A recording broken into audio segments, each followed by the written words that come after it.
got to stand up strong, think the truth about themselves, to understand what went wrong. I know we can find a way. I know we can find a way. I know we can find a way to stand up, stand up, stand up.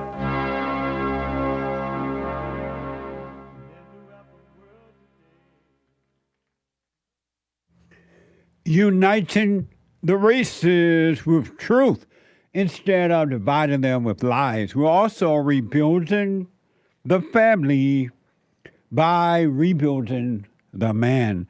I'm JLP Peterson. Good morning. Welcome to the show.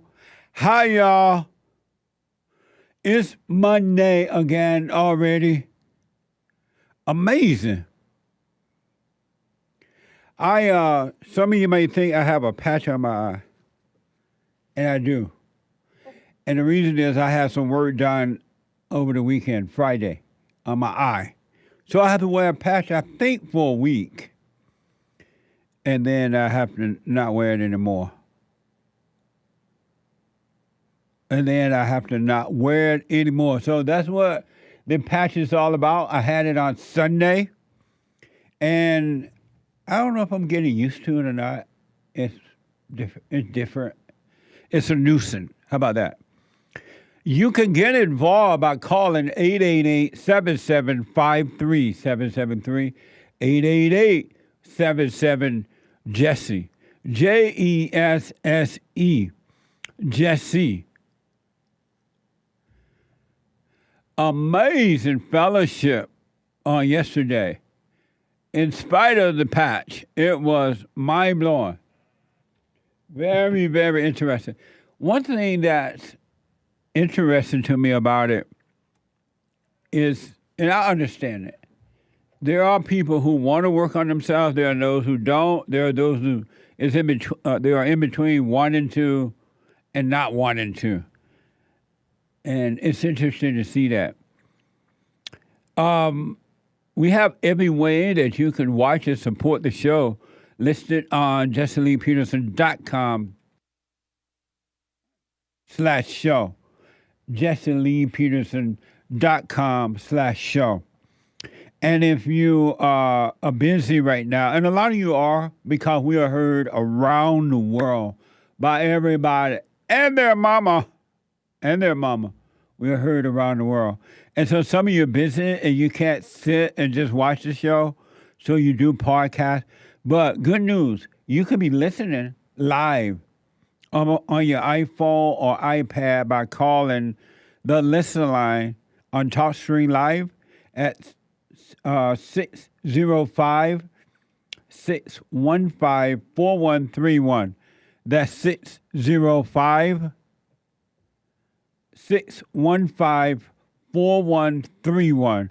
And you can be listening to the show no matter what you're doing, no matter where you are, even if you are at a Juneteenth event about to get killed, because every time you go to these events, somebody shoot each other.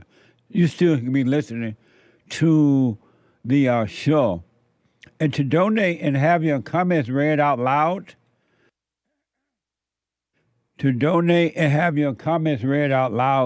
buymeacoffee.com/JLP Talk. Buymeacoffee.com/JLP Talk. Or Bond JLP Cash App. Bond JLP Cash App. And to be listened to have your comments read out loud, all right? I do appreciate it. It is Monday again. Believe it or not, it is Monday again. Already. Amazing, huh? And some of you might know, we take all calls on all issues on Mondays, but the ladies call, when they come in, we take them right away. We take them first on Monday, because every Monday is Female Monday.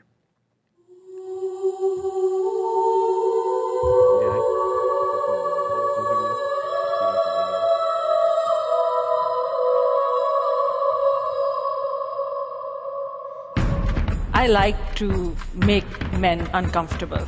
All my life I had to fight. Let women take over. Some of us believe that women are getting paid less than men. I proudly say I'm a feminist. Thank you. Deep in their soul, they want to be home with those babies. We've been lied to for so long. Amazing. So I want to mention yesterday's fellowship and the biblical question from last week. If you were not there or watching it live while it was happening yesterday, you can podcast. But it was very, very, very, mamma mia, oh, la cicia, good, interesting. And we dealt with last week, biblical question, who is dumber, men or women? Who is dumber, men or women? And all that week, all last week, it was interesting. It was interesting, the feedback that I was getting, or we got, concerning who is dumber, men or women. I got just this. Okay. Concerning who's dumber, men or women. It was very interesting. And, but the feedback was appreciated because I know that a lot of people got to know themselves. They paid attention to self by paying attention to that question, who is dumber, men or women. So we dealt with it yesterday. And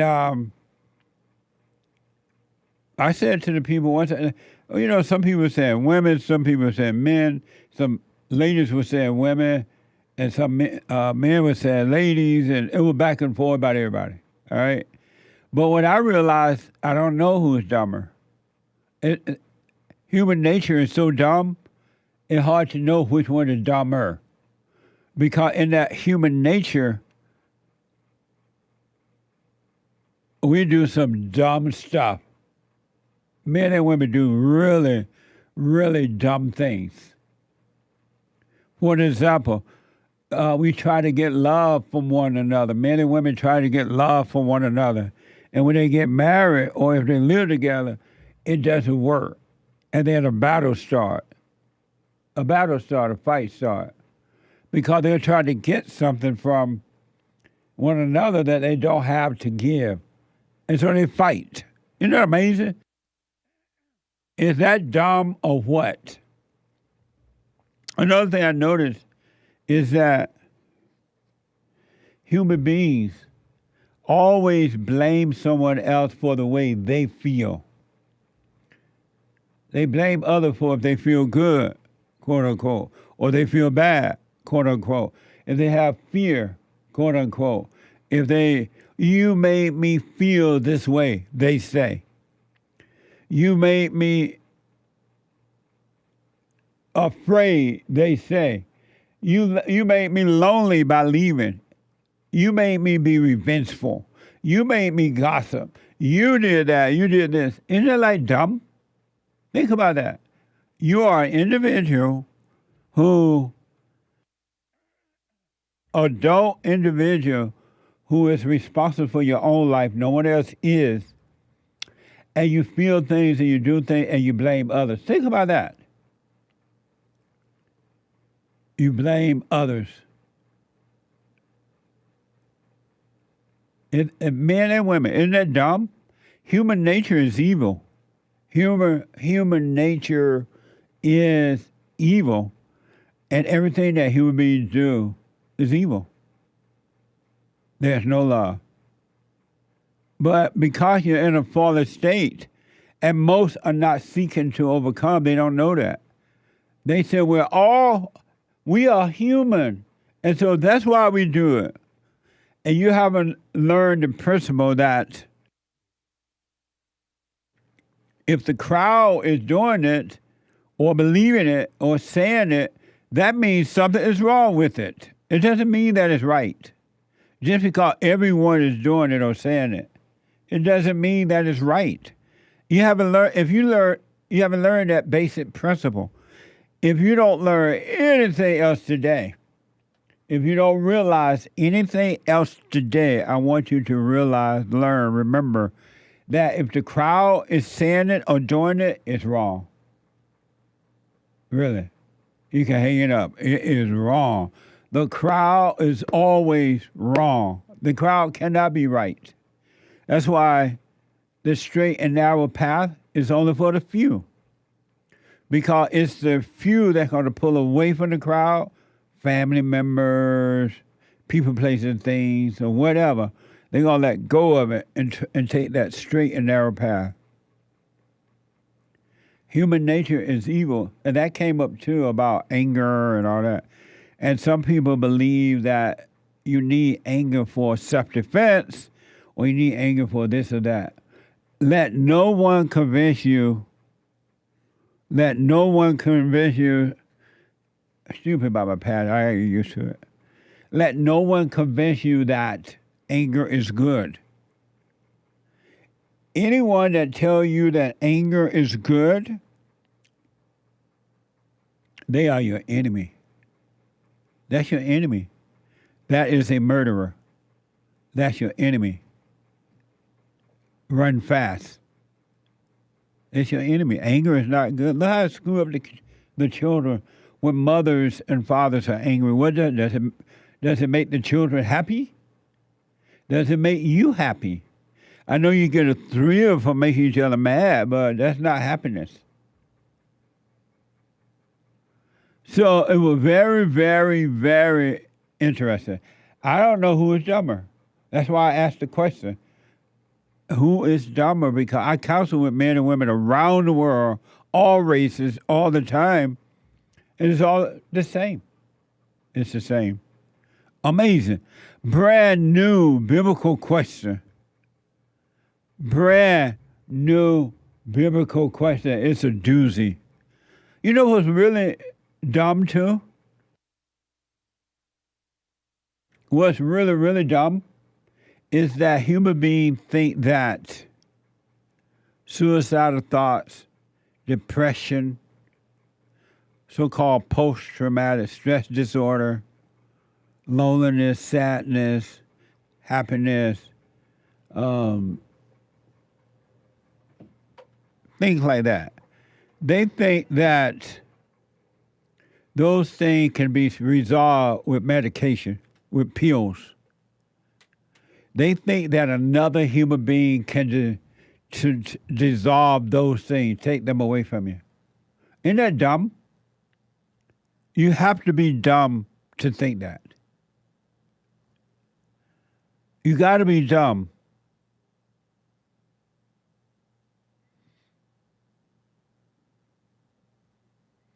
Isn't that amazing? What? Isn't that amazing? Think about that. Is dumb. That is dumb. That's why I don't know who is dumber. In that fallen state, we try, human beings, try to get something from someone else that they don't have to give, which is freedom. And yesterday we dealt with what are you trying to win? Is that right, Nick? What are you trying to win? What are you trying to win? There's nothing to win. Think about that. There is nothing to win. You already have it all. You already have it. But you won't let go and just live. You still think that there is something to get. There's nothing to get. There is something to overcome. The false self. You overcome the false self, but there is nothing to get. But there's nothing to get. But people think that it's true. It is. It is not.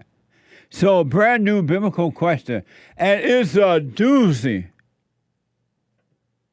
It's a like, Mamma mia, hola, si, senor, doozy.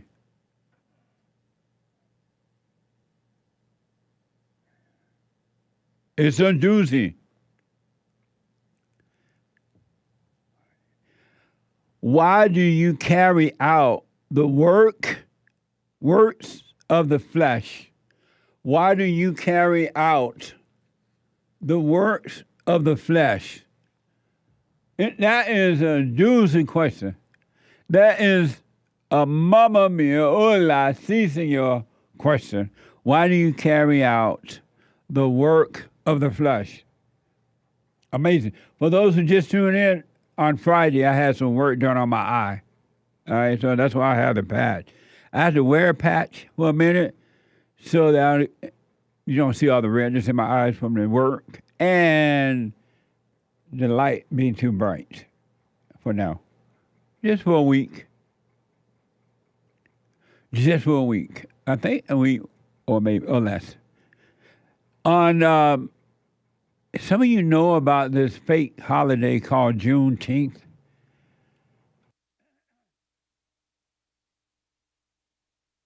And it's a black thing.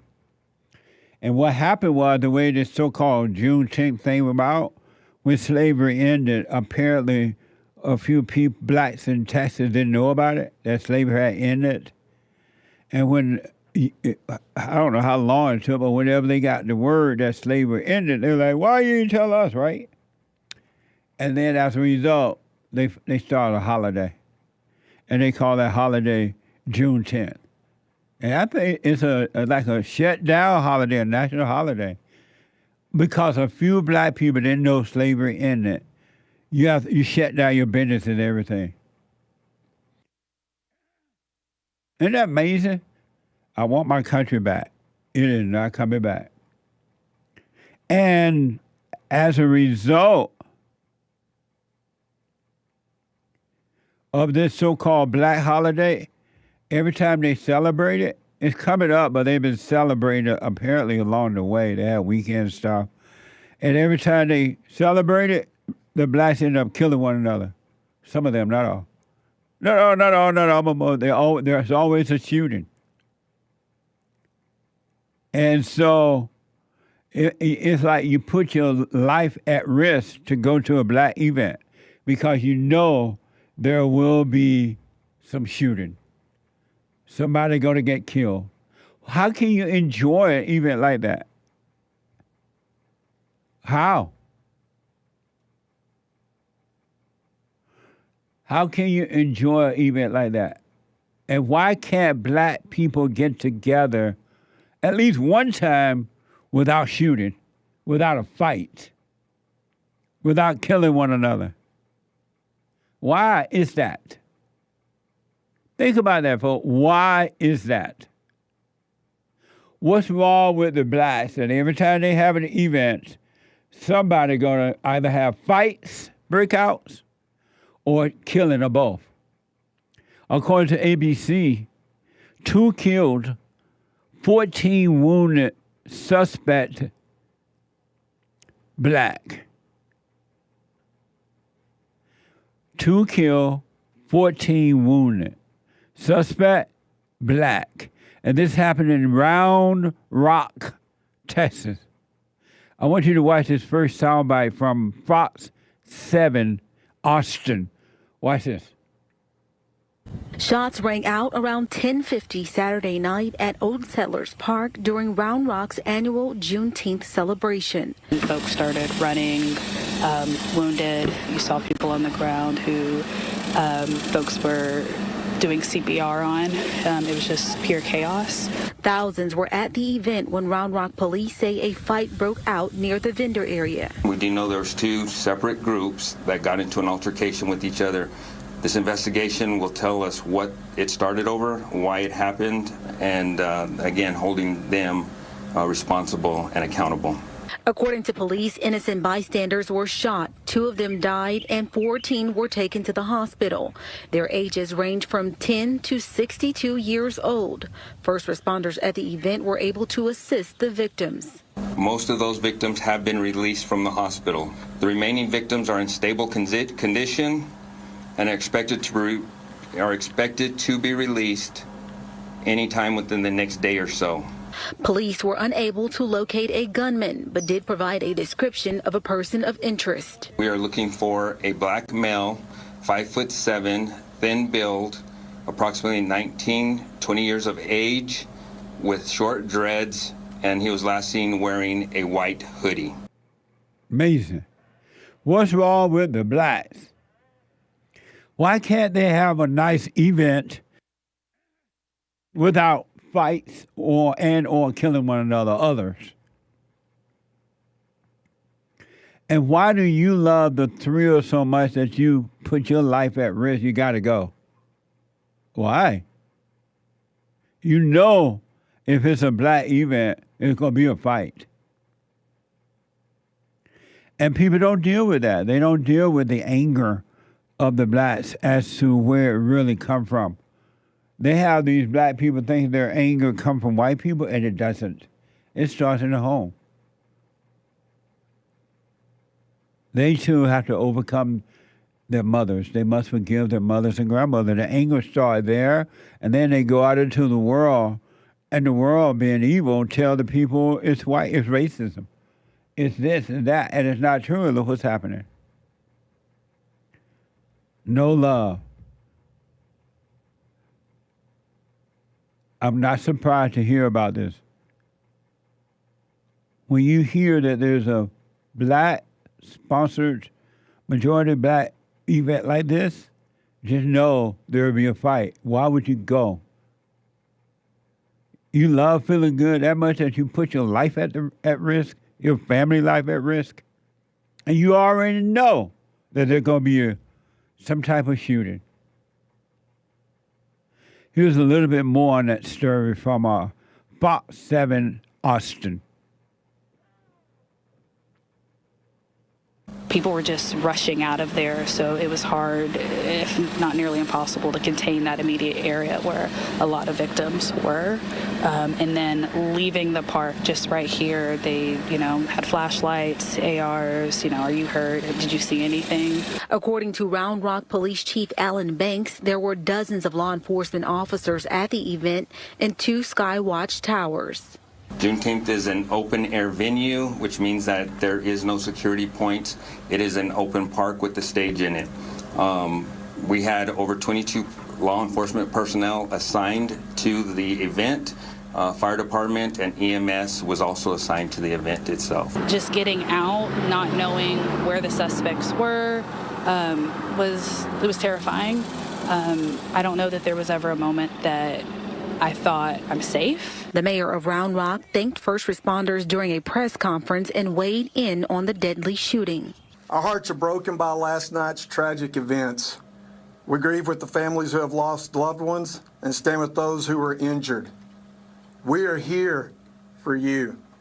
This is the 16th year of this Juneteenth event here in the city of Round Rock.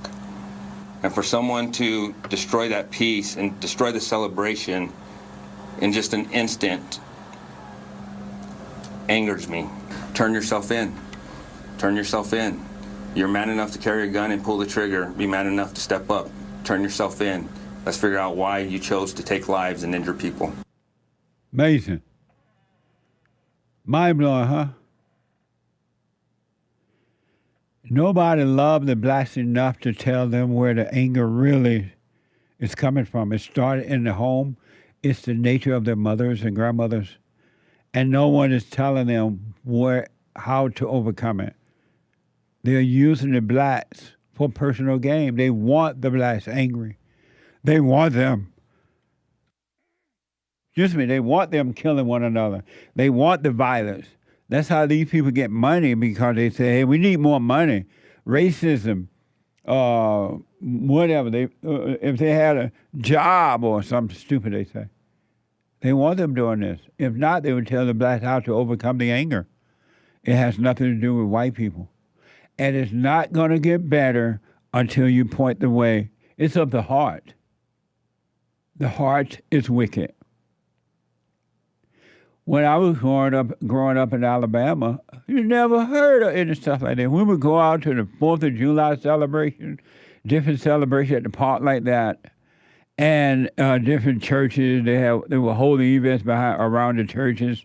You never had this. You never even thought that this would happen in the good old days when boys were boys and men were men. You never even thought that this would happen. You went out, you had a good time, you went home, and it was an amazing time.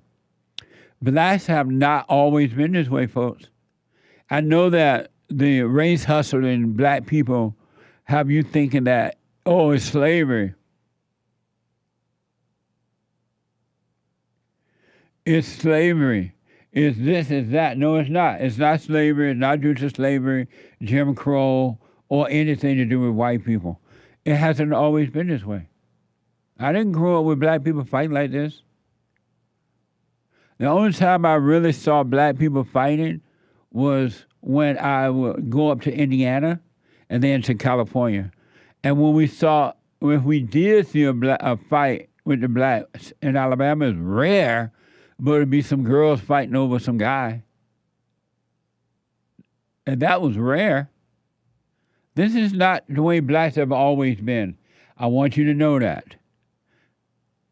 They have not always been this way. Blacks are being used now. They want you angry and out of control. This is what they want for you. 888-7, and you need to, I don't blame the race hustlers, though I do know that they are being used. They're using the black for personal gain. But I blame the adult black themselves because you're responsible for you. No one can make you do anything. You're doing it because you want to. So I don't blame them, but I do know that they want the blacks in this condition. That's why they always, instead of telling them how to get better, they tell them how to get worse. Blame somebody else. Come up with a new term. Let me go to Don, a first-time caller out of Ohio. Don, good morning. Welcome to the show. Hey, Jesse, can you hear me okay? Loud and clear. Okay, I'm speaking up because he told me to speak up. Thank you for doing this. You're welcome. Go ahead, so Don. I'll just go straight into my question for you. Okay. I'm just wanting to maybe get some guidance from you on my role, ROLE role, in helping my adult children, to overcome. Because they don't seem to even be aware, 23 and 30, okay, boys, they don't even seem to be aware that they are angry at me. And with all of the healing I've gotten in my life, by God's grace, at age 50, and thank you for speaking on this truth. I felt so alone until I heard you, speaking what I know to be true. And I looked at my children, and they're full of anger, and I'm watching all these effects. And it's like I thought maybe you could share a little bit. Remember how you talked about you went at age 38 and forgave your mother, and then your relationship with your son, began to improve. And I thought maybe you could help me through your experience. Have you gone to? Are they still living at home with you? No. My one son is 30, and he left at 15. And then my other son is 23, and he left at 19. Have you gone to them to apologize for imposing your will on them and turning them away from their fathers? Yes. You told them? Yes. Oh, good. Hold on a minute. Excuse me, John. Hold on 1 minute. Let me take a quick break. Don't hang up. 888-7753-773. A quick break. Back in a moment. One line open.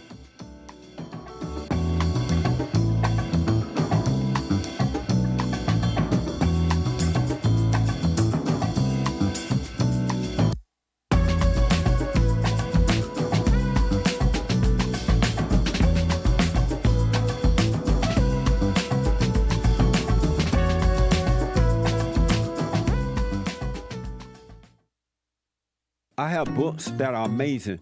I highly recommend you get them. 7 Guaranteed Steps to Spiritual, Family, and Financial Success Guide. Even if you're not starting a business, but you have a job, or you're on welfare, it can help you if you do. Be doers of the word, all right? From rage to responsibility. From rage That's why I write about, in the first chapter, especially, how I overcame scam, how the black leadership exploits black Americans. They are using them, and blacks are too willing to be used. And then my last book, The Antidote, Healing America from the Poison of Hate, Blame, and Victimhood. They are all amazing books, and they are helpful. Go to rebuildingtheman.com if you want an autographed copy, or call 800-411-2663.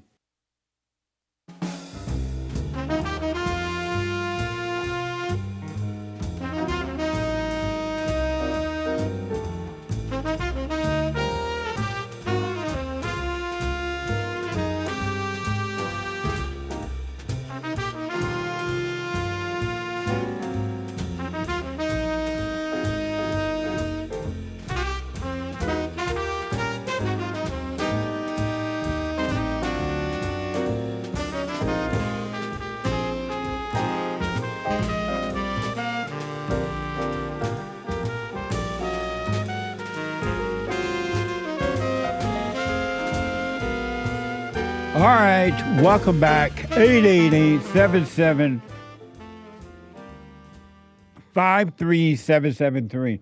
888-77-JESSE. The Hake Report is coming up at 9 a.m. TheHakeReport.com from 9 to 11 a.m. Pacific time. 9 to 11 a.m. Pacific time. And after the Hake Report, Joel Friday TV. He be like, Joel Friday TV from 11 to 12, midnight. Not midnight. 11 a.m. to 12. Joel Friday TV. He be like, and after Joel Friday TV, the American Anchor Baby. The American Anchor Baby at 12 noon today. Amazing. And we're going to get to your super chats and all that good stuff. A quick reminder that White History is coming up next month. July is White History Month. So hurry, run, rush. Get your White History Month t-shirts. Go to julyfeelswhite.com. julyfeelswhite.com or rebuildingtheman.com/store. rebuildingtheman.com/store. So you'll be ready for White History Month in July.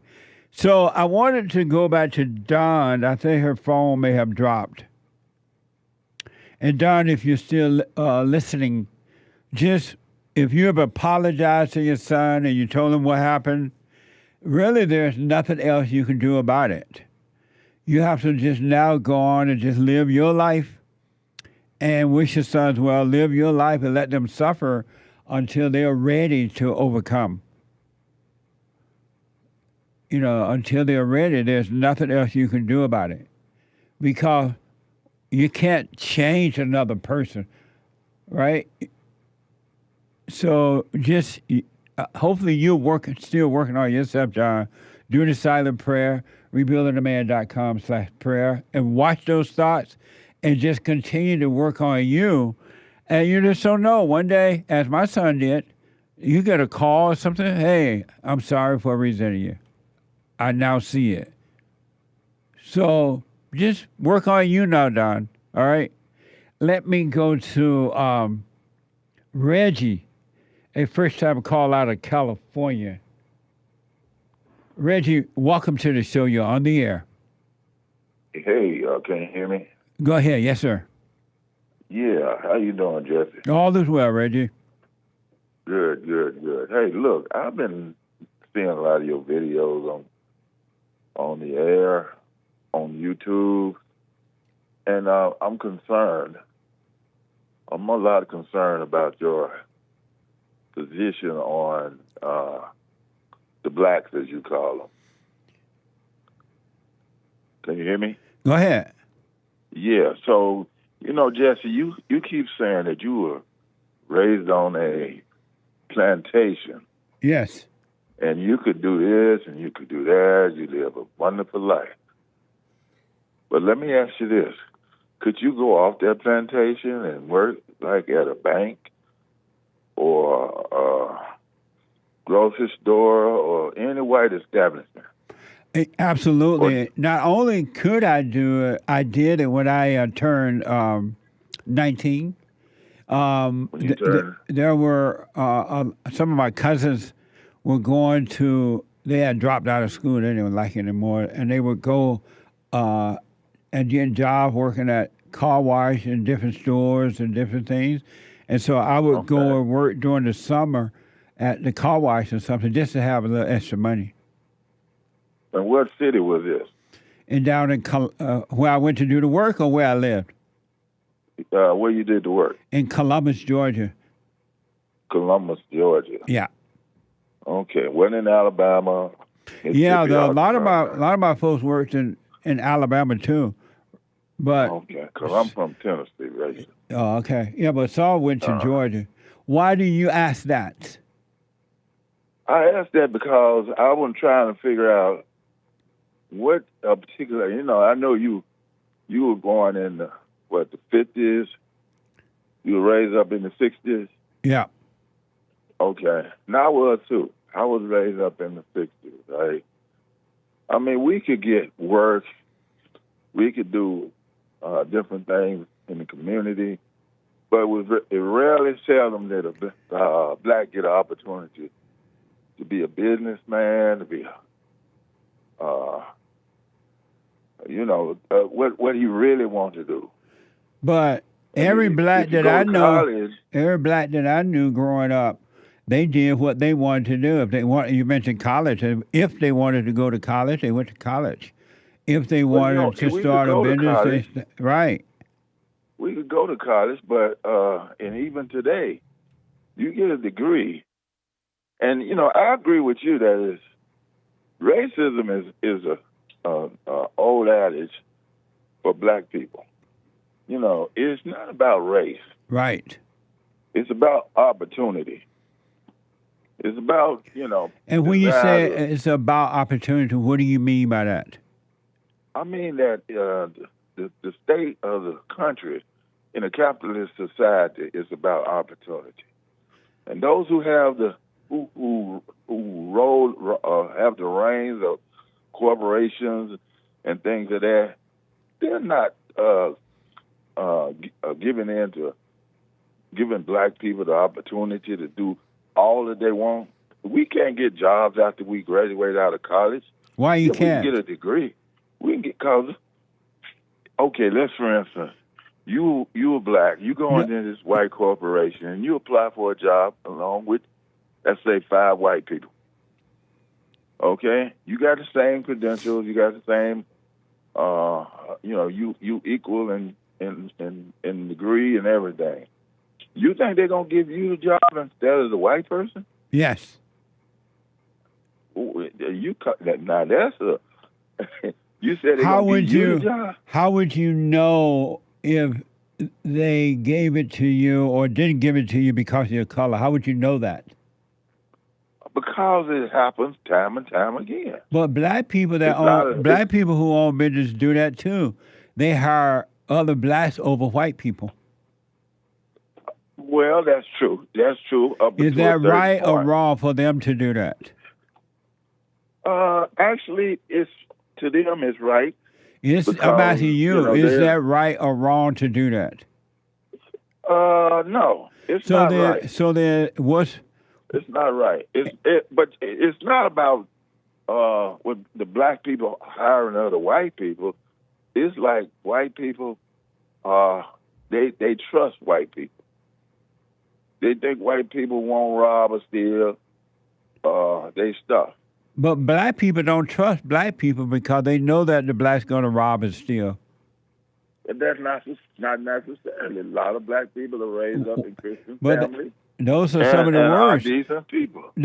Because if they didn't think that way, Reggie, why do black people, when they do want to start a business, they go outside of the black Seems like driving. They go outside of the black community and start a business. They don't start business in the black community because they know black people are going to steal. Okay, now what does Is that that do for the true black or not? community? Is that true or not? On occasions, yeah. Right. On occasion. And so but what's wrong with white people it- being concerned that if they should hire the black people are going to steal? Since the black people know that black people are going to steal, so what's wrong with the whites protecting themselves? But it's wrong because it's not always the case. But then, You cannot say a whole race of black people. Everybody would steal. no one said that. You But cannot I make asked. that. You can't. No you one can't said make that. statement. No one said the But whole you black, said- not you all, but said- most. That's what you. Now you saying most. I always But say you not all, said- not all, not all, but most. But you saying that black people ordinarily then I'm sorry. would steal rob ordinarily. What? You So said now, that black people ordinarily would steal and rob from the company, so they should have white people. I said that black people don't hire other black people. They don't start business in the black community because they know that the blacks going to steal. And they are reluctant to even hire black. I remember black people because they know that blacks, they're going to be late, they're going to be lazy, they're going to complain. And even now, white people don't want to hire because the moment they don't, the whites have to correct them, the black people, I'm going to sue you for racism. You're discriminating. So you think they should be getting a chance? And so the white people don't want to be bothered with all that. So do you think that black people shouldn't be given a chance to prove that they're honest, to prove that they're trustworthy? I never said that. Okay, so if they're not given a chance, let me ask how you are this. how are they supposed to succeed if they're not given a chance, which they're not given a chance? That's not true. On the majority. White They're people not are given a hiring chance. black people today out of fear of being called racist. And so they're hiring them and they put up with a whole bunch of mess because the blacks know that they don't really have to do anything. They don't have to be good at what they do. They can show up late. They can do whatever they want, and they're still going to get a job, have a job, because the white people are not going to fire them for fear of being called racist. But Reggie, let me ask, why do black people think? Because when I was growing up, it wasn't this type of thinking under the Jim Crow law and all that stuff. Why do black people think that they kind need? Of that kind of thinking wasn't allowed, Jesse. No one can stop you from thinking. You wasn't allowed to think that. Let me ask you this. You were hung from a tree for thinking that. Reggie, why do black people need white people to give them an opportunity? Why can't they create their own opportunity? What's wrong with them? You know, the last time black people created their opportunity was Tulsa. You remember what happened in Tulsa? Yeah, a couple of blacks and white had a fight, and they had a riot. They had a riot. I'm telling you what happened. Hold on. And they had a riot. They had a riot, and during that riot, they destroyed a lot of stuff. And then when the riot was over, the black people went and rebuilt so-called Black Wall Street. They didn't sit around and wait for some white man to rebuild for them. They did it themselves. You learn your history. You don't know your history. I'm telling you, they rebuilt Wall Street, Black Wall Street. But let me ask you, didn't answer my question. They did not rebuild Wall Street. Why do black people think that white people need to give them an opportunity? Why can't they create their own opportunities?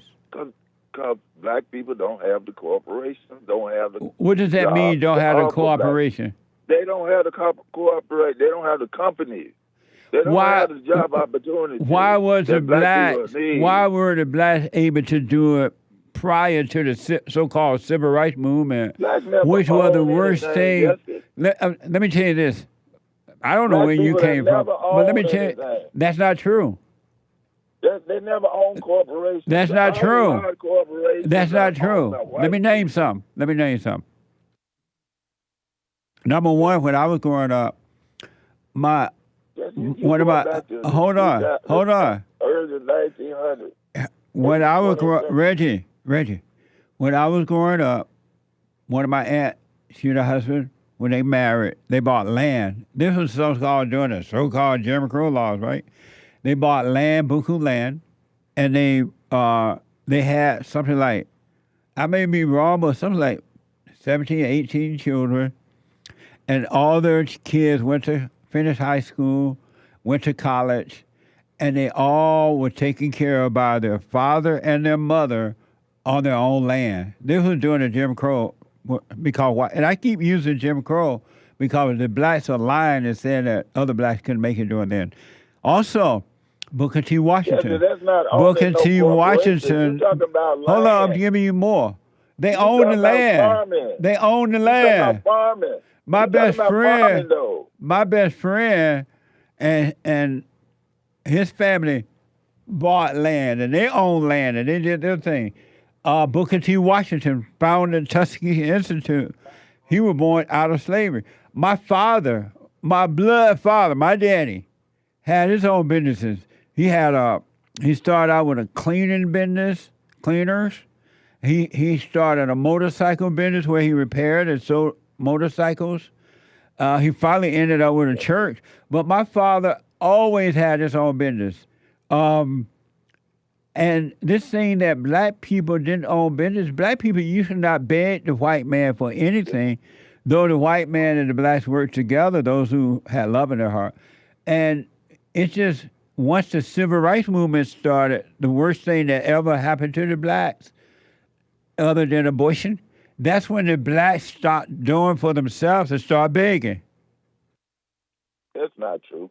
And blaming.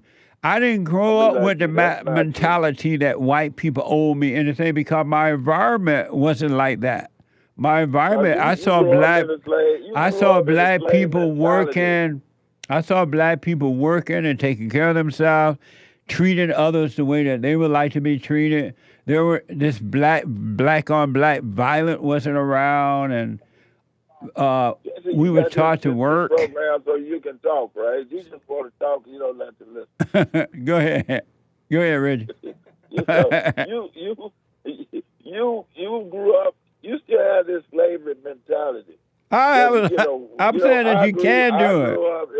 I grew up in a position where we did this and we could do this, but you still talking about having land. What? I mean, we can be farmers. I'm talking about business too. What's the slavery mentality that I have? How you gonna have business? Your slavery mentality is that the slave had it good. They did. The slave had it nice. They wasn't beaten. What's my? They were treated good. That's what you think. When did I say that? I'm asking you, is that what you thinking? No, I wasn't. I do know that.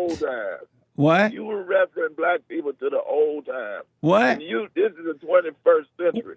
When the black people were better, but doesn't that concern you, Reggie? That the black people were better off when they had to make their own way than they are today when the white people is making the way for them and they still can't make it. Isn't that a sad commentary? No. Because the blacks are still begging. Think about this, Reggie. Reggie, what you call begging is asking for opportunity. But you're not supposed to be asking for opportunity. You're supposed to create. If you don't have a corporation. Let me ask you something. Start out, Reggie. With all the black people that's rich, right? The millionaires, billionaires that's rich. How many of those are making corporations for black people to succeed in the field that they come out in college? Do they? They want to be a accountant. They want to be engineers. They want to be this and that, but they can't find jobs. But they can't get jobs. What's wrong with your children? They can't get a job. They won't be. They don't hire them, Jesse. Who don't hire them? Who don't hire them? Then it's the corporation, and you just said blacks don't hire them. Who don't hire? Who got corporations don't hire them. Who don't hire? That got corporations don't hire them. Reggie. We don't own nothing. Reggie. Just we get a farm, we get a piece of land, and you happy. Whose fault that you don't own anything? Capitalist. It's a capitalist world, Jesse. It's a capitalist world. Those who have the money got it. Whose Those fault who you got don't own money anything? are not sharing. You don't have money? I told you. If you don't have Reggie, money, hold on. Because of I time? got money. Well, how did you get the money? I got money because I went to college and I got a break with a job. I So started why- off in the post office. You're I not, started off but you're not at able to 18. start your own thing. Yeah, it's not the way white people got it. Why it has to be the way Not white the people way- got it? not Why the don't you way- start not your own thing? Why you keep comparing yourself to white people? Reggie, hold on. I have somebody that wants. Reggie, hold we on. start our own thing. We don't shop for black from blacks. We don't cater to black. We don't go in there. Because we don't trust black people. Black people don't give their best. When you go into a black business, they have bad attitude, everything. Reggie, I have someone that want to talk to you. William want to talk to you. Are you okay with that? Sure. All right, hold on. Put that cord in there. Hey, William, Hey, Jesse. you're on with Reggie. Did you want to? Reggie. Did you want to talk to Reggie? Yeah. Okay, Reggie. you're on with Good Reggie. morning. Hey, good morning, Reggie. How you doing? Good morning. All right, Reggie. I don't think I'm as old as you, but blacks did have land, lots of it. As a matter of fact, no, Reggie. Let me finish. Blacks did have land. As a matter of fact, some of it is still in my family. 80 acres in Texas. I have land. Okay, now wait a minute, Reggie. Wait a minute. Some of it is still here. Reggie, And there was- William, get right to your point because of time. Make your point Okay, real look, fast. they had land, and some of the families still have it. I'm one of them. And as a matter of fact, then when they came to California during the war, our grandfather bought 6 or 7 buildings in the city of San Francisco and kept his land in Texas and bought some more here in California. So that's not true. And blacks had guns, too. And some of those guns are still in my family, too. So I think that's a myth, man. What do you think was a myth? You guys are... I had never met the kind of black people that made themselves a victim. I was told a long time ago. Yeah. I was told a long time ago, white man ain't stopping you from doing nothing. I don't want to hear you started talking off about with land. What was your point with land? Because this conversation wasn't about having land. I already said that people could have land. People got land. My wife has land. So what do you want from the white man then, Reggie? That's what I want to know. I done told you that. I'm saying we need opportunities to work You guys are outside of always the talking farm. about an We could always work on the farm. There's no question. We can. Well, why can't you We create got your own land. opportunity? That's right. Because what happened in Tulsa, that's why we can't. Tulsa. So what we can do is we can integrate. That's the only thing we can do. We can't go back to Africa. Thank you, William. Reggie, call me again. Reggie, call me again. I got to take a break. Thank you, buddy. I got to take a break. The Hake News is coming up, not the fake news. I'll be back in a moment. I recommend you get a copy of my book, From Rage to Responsibility. I write about how the spirit of anger was taken away from me 29 years ago. I forgave my mother who tried to turn me away from my father, and I returned to my father, and through him, my father on earth, and through him, I was able to return to God. No man or woman can return to God unless you go through the Son. And men are sons of God. There may be weak, pathetic examples of it, but it's the spiritual order of life. God in Christ, Christ in man, man over woman, and woman over children. So get From Rage to Responsibility. I write about that. Go to my website, rebuildingtheman.com for an autographed copy, or call 800-411-BOND. And donate to my nonprofit, Bond, the Brotherhood Organization of a New Destiny. We are rebuilding the family by rebuilding the man.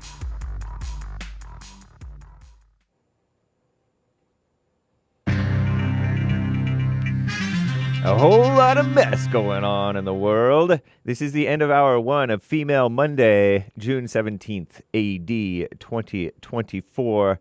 The lines are full, guys. We will get to your calls. Hang tight, callers. But first, Hake News, not fake news. According to Cameo Nonsense Network, CNN, the countdown for the first 2024 presidential debate has begun. Crooked Joe Biden and he will face his predecessor, our greatest president, Donald J. Trump. And that will happen next week on Cameo Nonsense Network themselves, CNN. The most critical debate clash in years, so hypes Cameo Nonsense. Extreme heat, by the way. Nearly 200 high-temperature records could be tied or broken this week as an expansive heat wave grips the Midwest and Northeast. The heat arrived in the South, the beautiful South, and the Midwest as many families celebrated Father's Day yesterday outdoors. Did you celebrate Father's Day? Belated Happy Father's Day to all the fathers.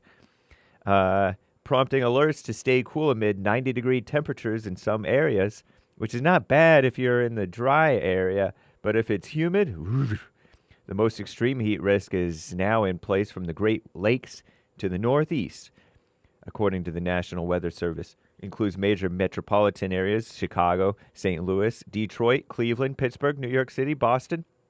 Meanwhile, windy conditions in Southern California, potentially fueling flames. There is a post fire up north, little ways, about an hour north of us here in L.A. County. The blaze has charred nearly 15,000 acres as of early this morning, I guess, or late last night. It was only 2% contained as of midday Sunday. What a mess. And Gaza drama. The Israeli military has announced a tactical pause, of military activity along the route of a route in southern Gaza to allow aid to be distributed. They stressed they would not halt their offensive in Rafah. Aid has been delivered to the embattled enclave by land, sea, and air since the war began, but few entry points remain operational. This has triggered a spiraling humanitarian crisis with many so-called human rights groups, which are oftentimes just the scum of the earth, let's just face it. But they repeatedly been sounding the alarm over unspeakable living conditions for Palestinians. And they're right about that, I think, maybe. Anyway, meanwhile, Israeli Prime Minister-based Benjamin Bibi Netanyahu has disbanded the country's war cabinet. You heard Benny Gantz resign last week. The decision comes after opposition leader Benny Gantz resigned, citing Netanyahu's supposed failure to devise a strategy for the war and future governance of Gaza. And do you believe Benny Gantz? I'm not sure I do, but who knows? Marijuana pardons. Maryland's Democrat governor, is he the fat one? He's expected to pardon more than 175,000 marijuana convictions today, according to a report from the Washington Compost, the scum of the earth. The pardons will automatically forgive every misdemeanor marijuana possession charge that the Maryland judiciary could locate in the state's electronic courts records system. So said the Washington Compost. This comes as cannabis, as pot, and specifically how it's viewed by the public and politicians has undergone a sea change during the past decade. Pot culture has proliferated. Even the good kids are doing it. Don't do that, kids. In November 2023, a record 70% of Americans, so-called Americans, surveyed by Gallup, a Gallup poll, said that they supported cannabis, meaning pot, legalization. In 2014, the share was 51%. Now it's 70%. And so-called gun violence. No such thing, but the U.S. saw another weekend of gun violence in several communities. Extending the list of 220 mass shootings in the country so far this year, most of them probably by blacks. 2 people were killed and 14 others injured during a shooting at the Juneteenth celebration you heard about earlier this hour in Round Rock, Texas, outside of Austin, rapidly growing city, 10% black. That happened on Saturday. Round Rock's located 20 miles north of Austin. They were still searching for the suspect, black. I'm James Hake, and there were some other shootings I'll tell you about later. I'm James Hake, now back to JLP, Hour 2.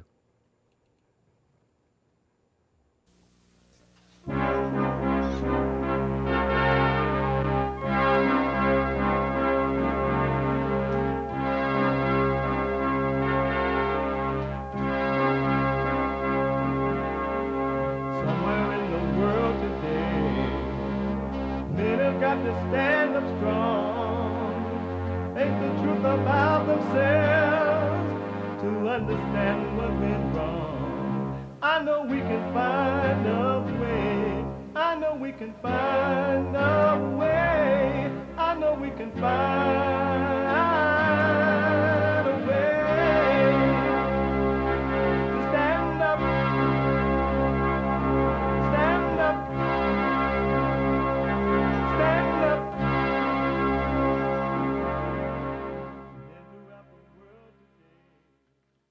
Uniting the races with truth instead of dividing them with lies. We're also rebuilding the family by rebuilding the man. I'm Jesse Lee Peterson. Welcome to the second hour of the show already. That's amazing.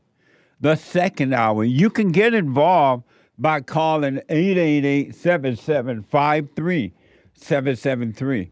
888-77-JESSE. Jesse, Jesse. Brand new biblical question. And it's another doozy.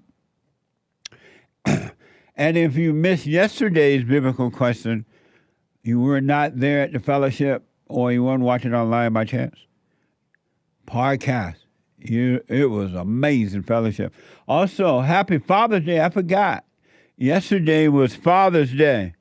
Happy Father's Day to all of you fathers out there.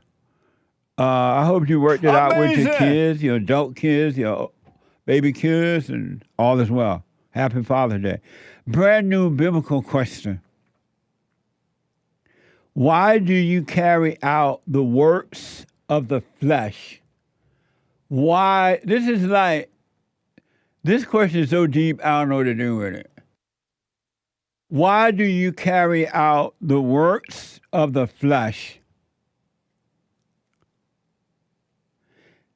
Amazing, huh? You could be, if you're busy, you could be listening to the show on your iPhone or iPad, no matter where you are and what you're doing. You could be listening. And you can podcast the show later. And support us on social media, by the way. All right? Support us. Like, follow, ring the bell, subscribe. Telephone, telegraph, tell others. And we're on JLP Talk on X and Jesse Lee Peterson on Instagram. All kinds of stuff going on there. But you could be listening live no matter where you are by calling the listen line on TalkStream Live at 605-615-4131. 605-615-4131. And to donate, and we're going to get to your super chats. To donate and have your comments read out loud, go to buymeacoffee.com/JLP Talk. Buymeacoffee.com/JLP Talk. A Bond JLP Cash App. Bond JLP Cash App. It is. Did we put that up there? Bond JLP Cash App. Amazing. It is Monday. And every Monday is, and we take all calls, but it's Female Monday. All my life, I had to fight.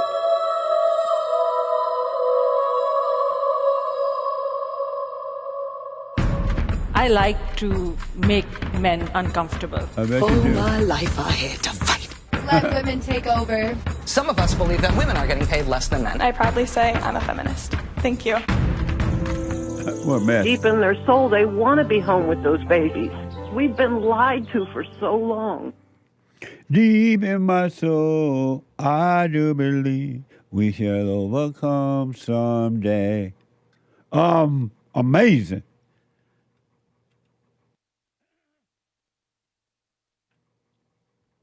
I was thinking about, by the way, I have a patch on my eye. Some of you can tell. You might not be able to see it because I'm as black as the patch, but there's a patch there. Because I had some work done on my eye this past Friday. So I had to wear it for a minute until, it healed. But all is well. I was thinking about Reggie's call from California, and he was black. He is black. And it's so interesting to me because I wasn't raised that way in Alabama, under plantation, under Jim Crow law. I was never taught, not by example or told, that the white man owed me an opportunity. I was never told that I cannot make it in America because of my color.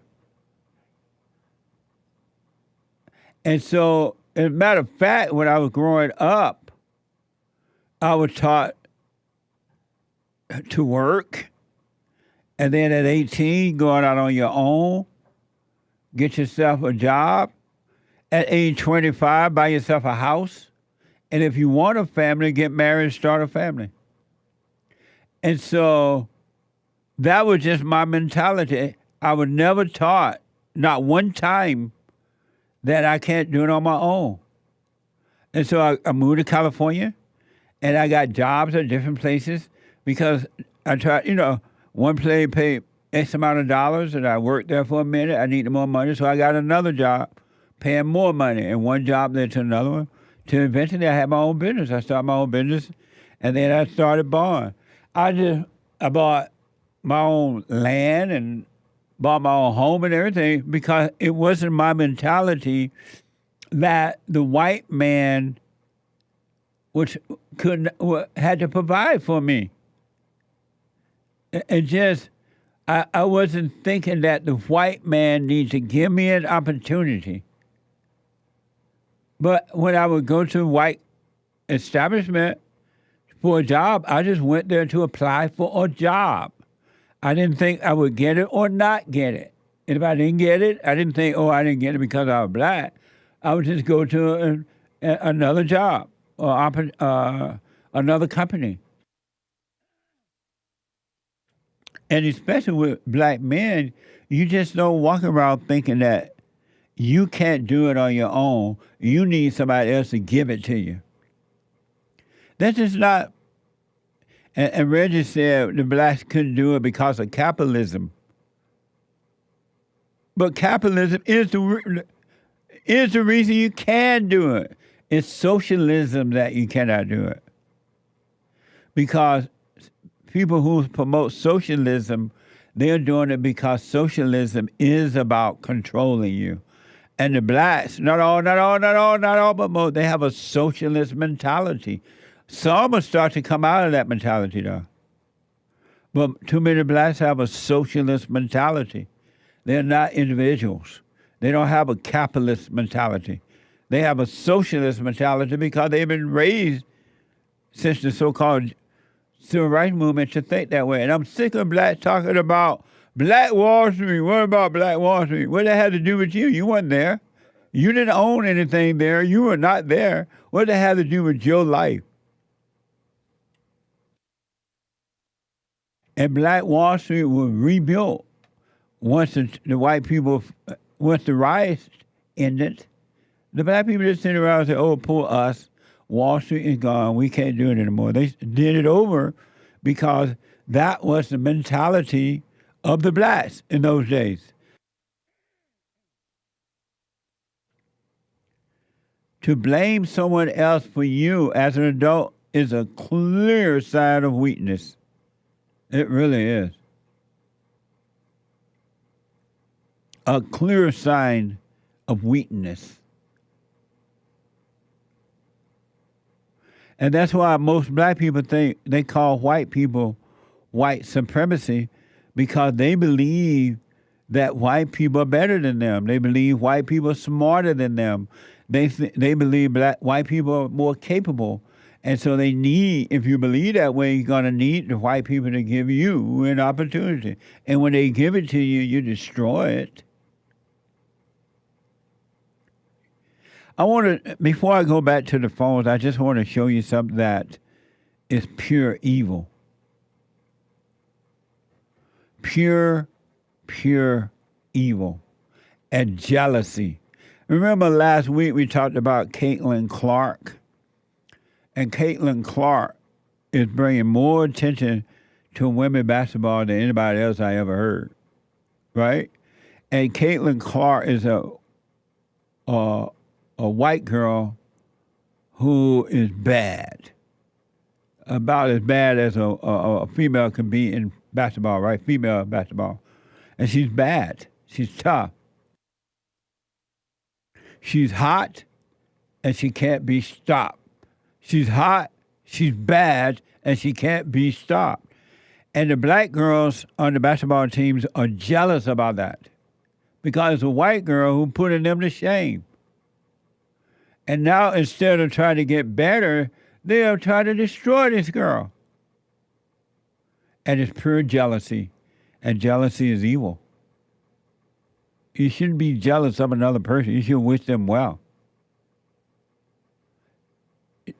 Caitlin is a white girl who is putting the black girls to shame because black people are supposed to be the best at sports, basketball, whatever. And they're trying to hurt this woman.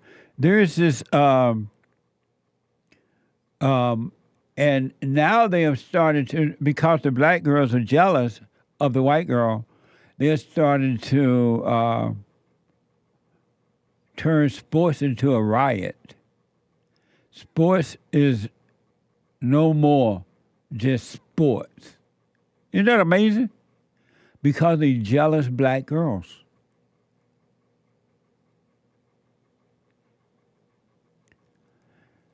This is where Caitlin Clark fouled by Angie Reese. Watch this. How this black girl. Watch what they do to Caitlin. This is from CBS Sports. Clark, hammer. 3 Sky players coming over. Now the official is pointing to his head here, and I think they're going to look at this.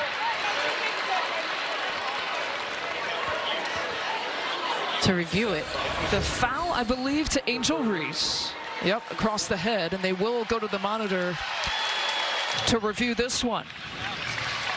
Yeah, that's right. Reese is being reviewed for a possible upgrade to a playground. I think it'll be upgraded here. And that's evil. She hit the girl upside the head, came from behind her. You're not even allowed to do that as a cowboy. You have to make sure you're in front of the person when you shoot them. But this is evil. This is what's holding black people back in life. Not all, but most. Not all, but most. Jealousy of the white man. Jealousy of the white man. And in this case, white woman.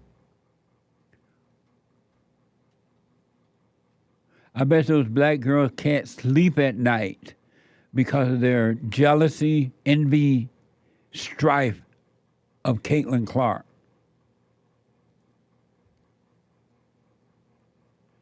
And my Nick is going to come in and explain it. We're going to play this one more time. This is evil, folks. Black people, you got to drop your evil. You're holding yourself back. Evil is never good.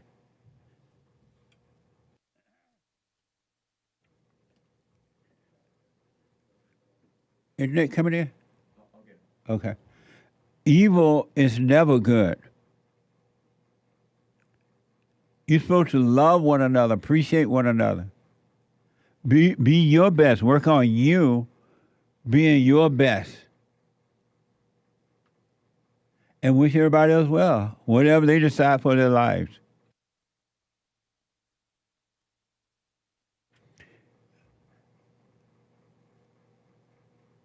Isn't that amazing? Rather than, let me go get Nick. I'll be right back, folks.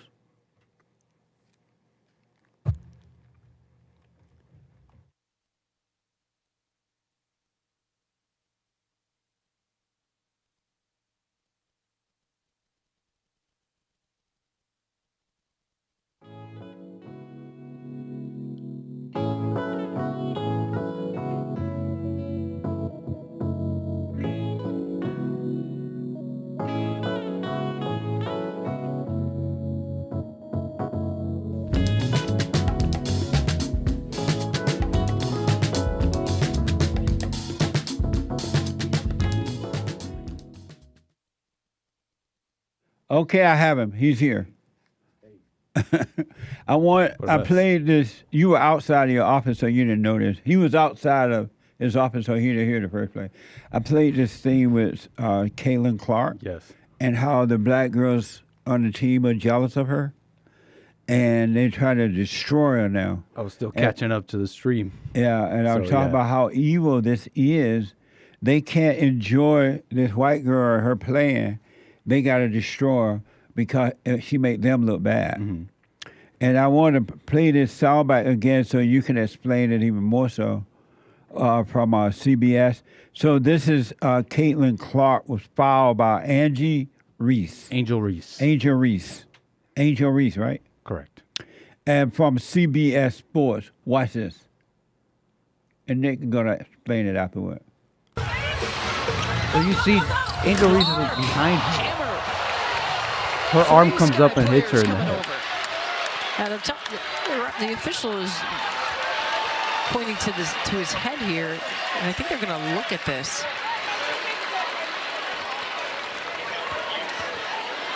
To review it. The foul, I believe, to Angel Reese. Yep, across the head, and they will go to the monitor to review this one. Yeah, that's right. Listen there. I think it'll be upgraded here. Amazing. Yeah, so that's the video right there. Hitting her in the head. Apparently a flagrant foul according to Bleacher Report. Okay, this is from June 16th. And so you've seen her before. She's that same one who said she was the jealous one, if you remember her. She was like there. Angel Reese. Angel Reese. Yeah. She was in front of that camera. They were asking her some questions. She said, if they're going to talk about the WNBA in the future, it's not just because of one person. Yeah. Because they're giving all this attention to Caitlin. And they she's on the same team with that girl, Kennedy, the one with the funny spelling, that hip checked her. Oh, yeah. Same team that fouled Caitlin. The one that knocked her out? Correct. Knocked her down? Yep. Amazing. This is the second time now. I wonder how long Caitlin is going to put up with this. Because if these black girls are going to team up on and attack us like this, she can't last too long, right? Well, I don't know. I'm wondering how far does it go? I don't know the details like that. Because one soundbite we played last week with the white, I guess he was the white coach. Yes. She said they've been turning these tapes in to that's right. the proper authority, but nothing has been done about it. Right. And nothing will be done about it because they're not going to correct the blacks for doing this to Caitlin. If Caitlin was a black girl and the white girls were doing this to her, it'll be all over, it'll be everywhere, it'll be racism, blah, blah, blah. I mean, just look at the double speak from the coach of the black girls team. They say, oh, yeah, we told her it's wrong. She knows it's wrong. But it's also just sportsmanship. So what are you guys even mad for? So no real accountability, accountability and all that. What a mess. What a mess. Is Caitlin going to last? Because these black girls are mean and nasty. They don't care, especially about hurting. They don't care about hurting one another, other blacks, but they definitely don't care about the white people. It's a question for her and God in the future. Especially knowing that nothing will be done about it. Right. Because it's happening to a white girl by blacks. It could just be just as likely, I think, that she will stick it through. You think so? Maybe. I hope so. Yeah. Because, when you get like hate, sometimes that brings out the best in people. Sometimes. All right. Thank you, man. Amazing. Okay. Oh, did you do a show this weekend? No. Beta. Yeah, no. Beta. Internet beta. I'm going to blame somebody else. Hate blaming victimhood. How was your Father's Day? My Father's Day was incredible. But you're not a father. I know. I don't get to say that. Oh. But I was around a family and it was a nice time. And you call him daddy? No. No. Amazing. All right. Okay. Thank you, buddy. No problem. Let me go to Sarah out of Texas. Sarah, welcome to the show. You're on the air. Hey, Jesse, how are you? All is well, Sarah. Hey, just going back real quickly to black-owned businesses. Yes. I Googled something really quick, and Sarah, speak right into your phone. Okay. So this relates back to like I was saying, the black-owned businesses. And I did a Google search. I found something very interesting. Florida and Texas have the most black-owned businesses, which are known to be conservative states. California, New York, and Georgia coming in third, fourth, and fifth. And they have like half of what Texas and Florida have. So I don't think it's going back to what you say. It's what's the opportunity, just being an American. Yeah. If you take that opportunity, it's just nothing to do with race. But your politics can play against you. If you're in the wrong state, it might be that, they want to keep you, the governors of that state want to keep you, in a certain position. And it has nothing to do with race. It just has to do with, how you feel about it. Like if you believe what the government is telling you, well, then, yeah, you're going to be a victim. You're a victim to your own government. Absolutely. That's a very good point. And you make another good point. America offer opportunity for anyone who wants it. You can do whatever you want in this country. That's why everybody tried to come here. The illegals and everybody want to come because they know that in America you can do what you want.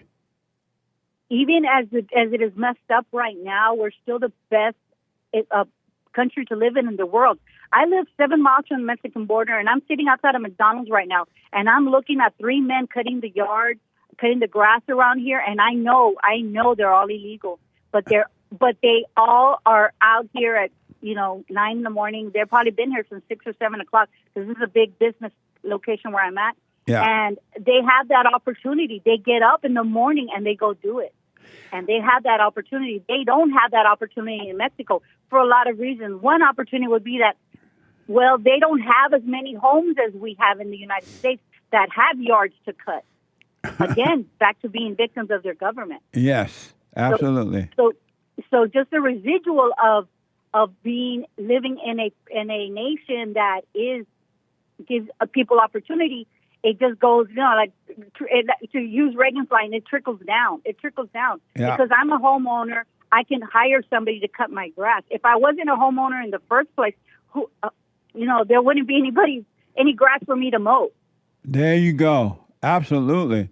Amazing. And I'm not surprised that there are more black-owned businesses in conservative states than liberal states because the liberals want black people to be victims. They make sure that they keep the blacks down by encouraging that type of mentality that they can't make it, that the white man's holding them back. And it's just unfortunate that the blacks not all of them don't think for themselves, and they just feel like victims. It's not true, but that's how they feel.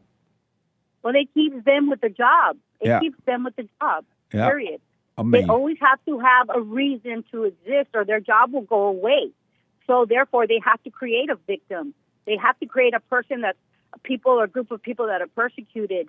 And since Black Americans are waking up, they're bringing in other victims from South America who are already people who are used to socialist government. Yeah. And they're more, so they will be more easier manipulated.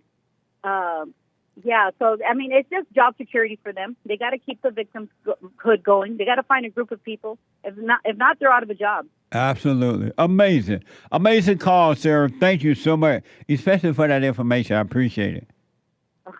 Thank you, Jesse, for being online. You keep it up, brother. I will. Thank you. You're the only voice of reason out there. You really are. Amazing. Well, I appreciate your support as well. Thank you.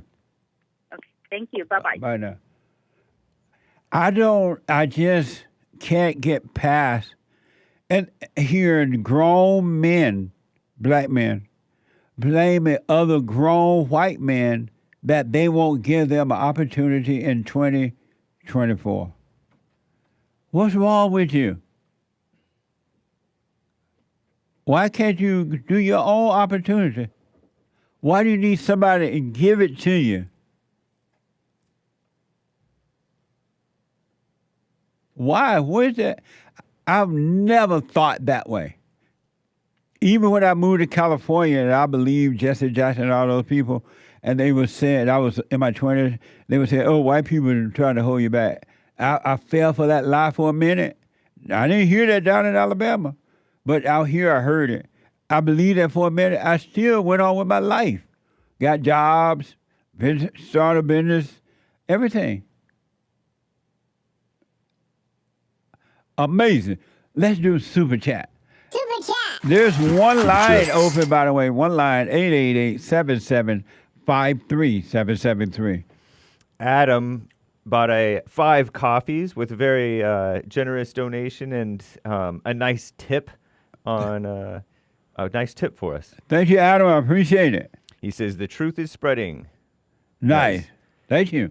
Donnie Girl's idea donated a Rumble rant back on Friday, answering the biblical question from last week, right? Yeah, about men and women. Who is dumber? Who is dumber, men or women? Before sex, men are smarter. After sex, women are smarter. Over sex, men spend their proteins and deprive the brain. Bring back cold showers and absorb those proteins, man. She gives another Rumble rant saying, correction, my answer to the biblical question, men are dumber after sex. I think I reversed it. I cleared it up for you, Don. Amazing. Thank you, Don. What did you think about my answer to that question yesterday? Were you surprised by it? A little bit, yeah. You're surprised? You expected something else? Yeah, normally you don't ask a question you don't have the answer to. But it was interesting, for sure. Yeah, amazing.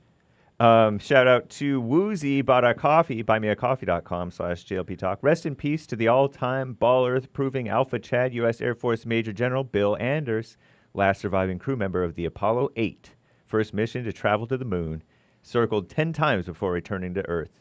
He captured the iconic Earthrise photo, where during the mission, first color photo of Earth taken from space, one of the most famous photos ever taken, clearly depicts a ball Earth. Thank you. And he goes on, but it's not very pithy. Yeah, keep it pithy.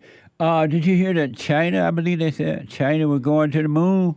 I heard they went to the dark side of it or something. Something like that. With people or just... I don't know. I just heard a bit about it. I haven't heard the whole story yet.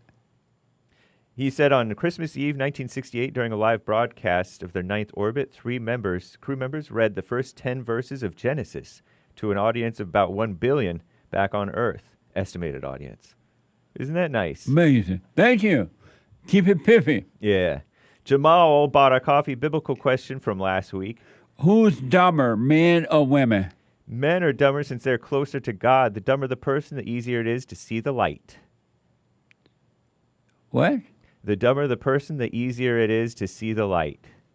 He said men are dumber because they're closer to God and they see the light. Yeah. I don't understand that. How can you be dumb if you see the light? Well, kind of like how you say you have to go dumb. Oh. Forget all you've been taught. Oh, that what they mean? Yeah, that's what he means. Nice. Thank you. I understand. Thank you, Jamal. Yeah. Games for Rec with a Diamond, no message. Thank you. Thank you. JV, the great 3 coffees for the biblical question from last week. Who's dumber, men or women? Read slow. Women are definitely dumber because they're driven by emotions. Not only that, some women feel they can be equal to men. That's dumb in itself. Then you also have men feel like they can be women. Also dumb in itself.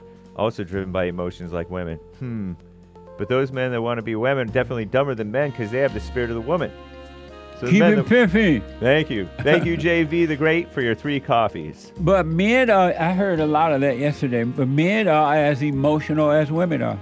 Yeah. There's no difference between the men emotion and women. And women know that, even when they're feminists. Right. Shout out to Karasu 737, Areas 1, Games for Rec, and Taking Care of Business. Back in a moment. Right back in a moment. I have to admit, thanks to God, it is the best counseling service on this side of heaven.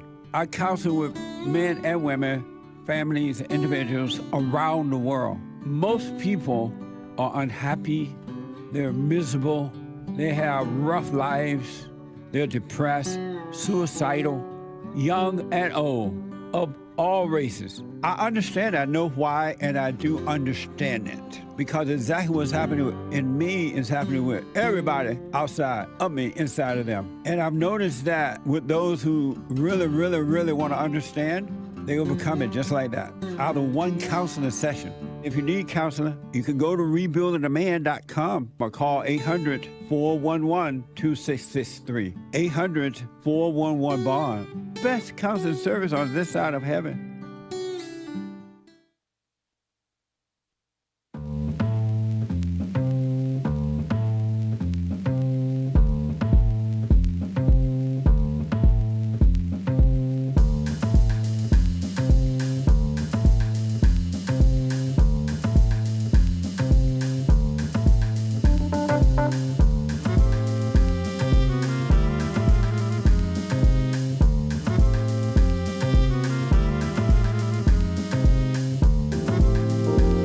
Okay, welcome back. Don't forget to subscribe and follow the JLP Radio Network on YouTube and Instagram. Amazing stuff coming up for you. Things are happening. JLP Radio Network on YouTube and Instagram. And you must do, have to do, need to do, will do, you will enjoy beef jerkies. You should check out bigclubusa.com to get your Afro jerkies. They are so good. Watch this.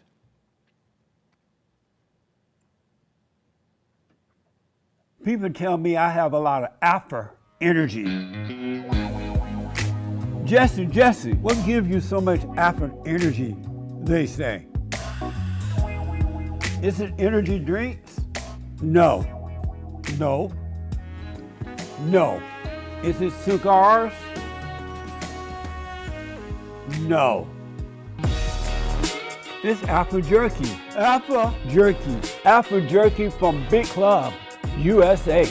Afro male, and you can have Afro Jerky energy too. Amazing. People tell me I have a lot of Afro. Amazing.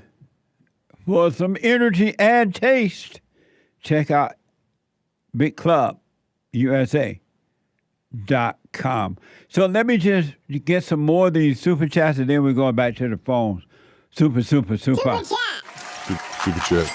Piotr Robel bought 5 coffees. Thank you, Jesse and the team, for the best fellowship on this side of heaven. Amazing.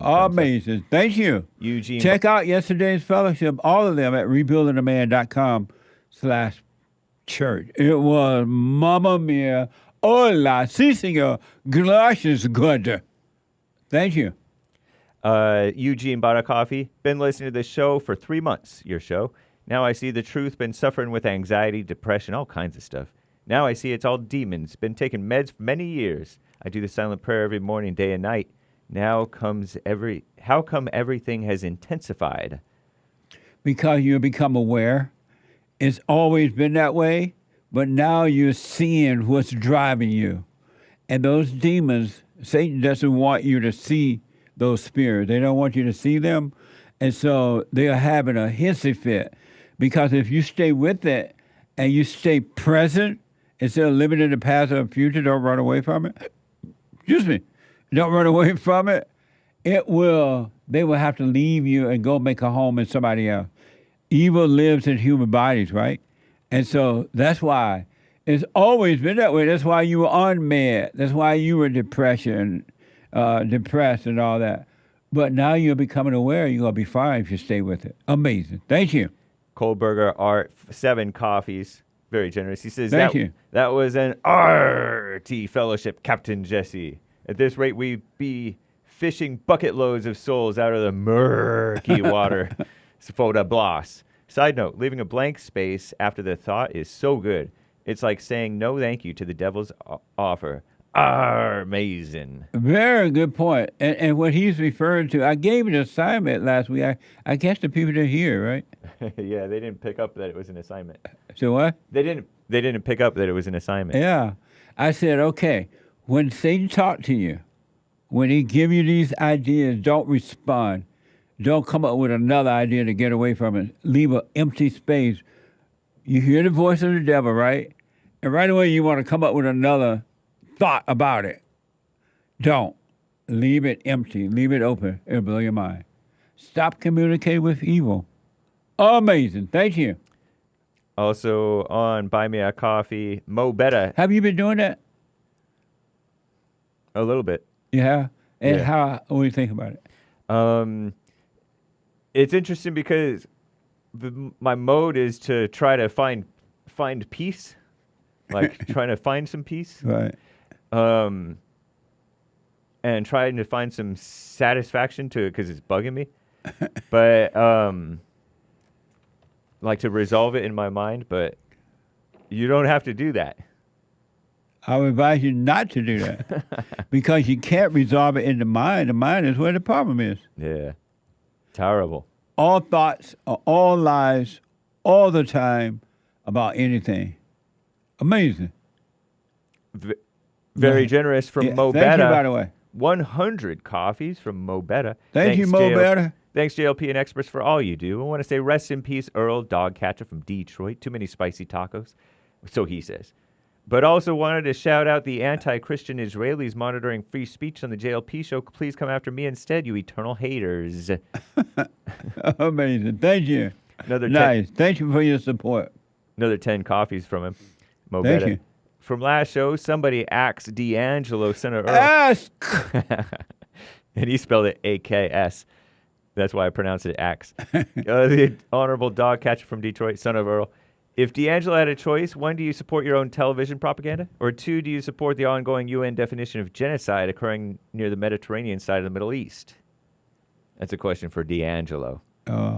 Amazing. Thank you. Thank you, Mo Betta. Yeah. Someone bought a coffee. Hey, Jesse and Hake. Clarifying my super chat from last week. My question was, why does it seem at times like angry or evil people have courage? What I mean by that is they'll be willing to speak up, fight you, do whatever is necessary, not to lose.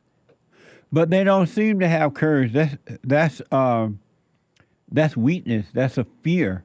They have fear. You're looking at fear and calling it courage. Angry people do not have courage. You can bank on it. Because if they had courage, they would not be fighting like that. They would not be revengeful. They would not be jealous. They would not be envy. Look how these people fighting Caitlin Clark for no reason at all except for jealousy and envy. What you're seeing is weakness and you're calling it courage. It is not courage. Courage is when you have self-control. Amazing. Thank you, though. Yeah. Soul Conscious 5 coffees. Jesse, thank you for another classic Sunday's Church. Hashtag the Great Black Hope. The Great Black Hope. Thank you. And thanks for your support. Woozy Rumble Rant. This just in. Get a Job is back on YouTube. I heard. Right on. Get a Job is back. Welcome back, Get a Job. We miss you. Amazing. Thank you.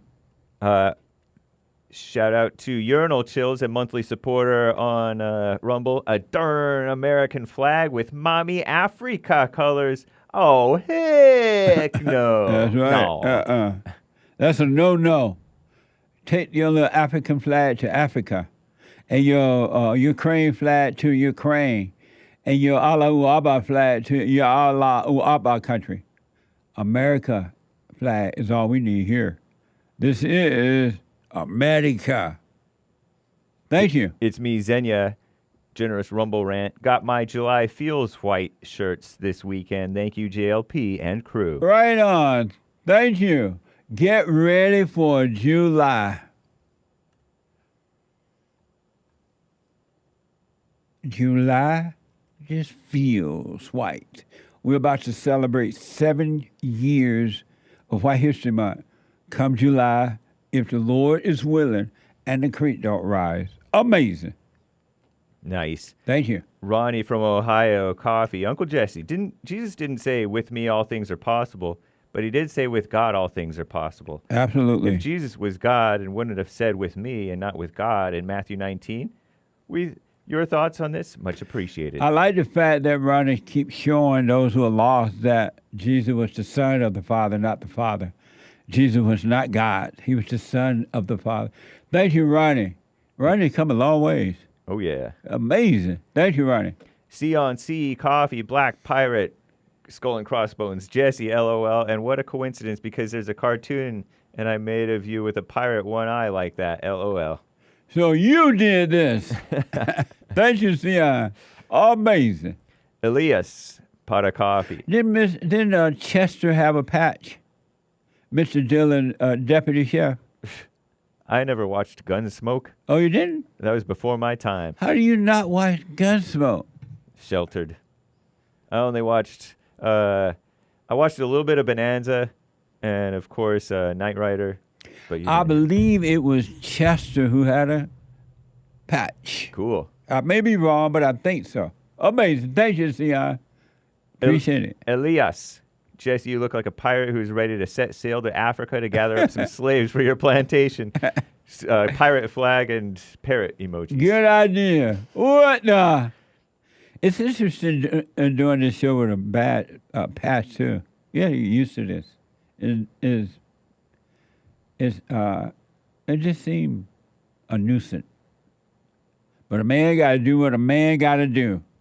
Amazing. Thank you. Someone 3 coffees. Hey, Jesse and crew. To the caller, Dawn, I wish you well, but go and apologize to your sons. Why you lying on live air? Laughing face, tears, heart, heart. The pause was telling no hate, though, Mama. Just let it be.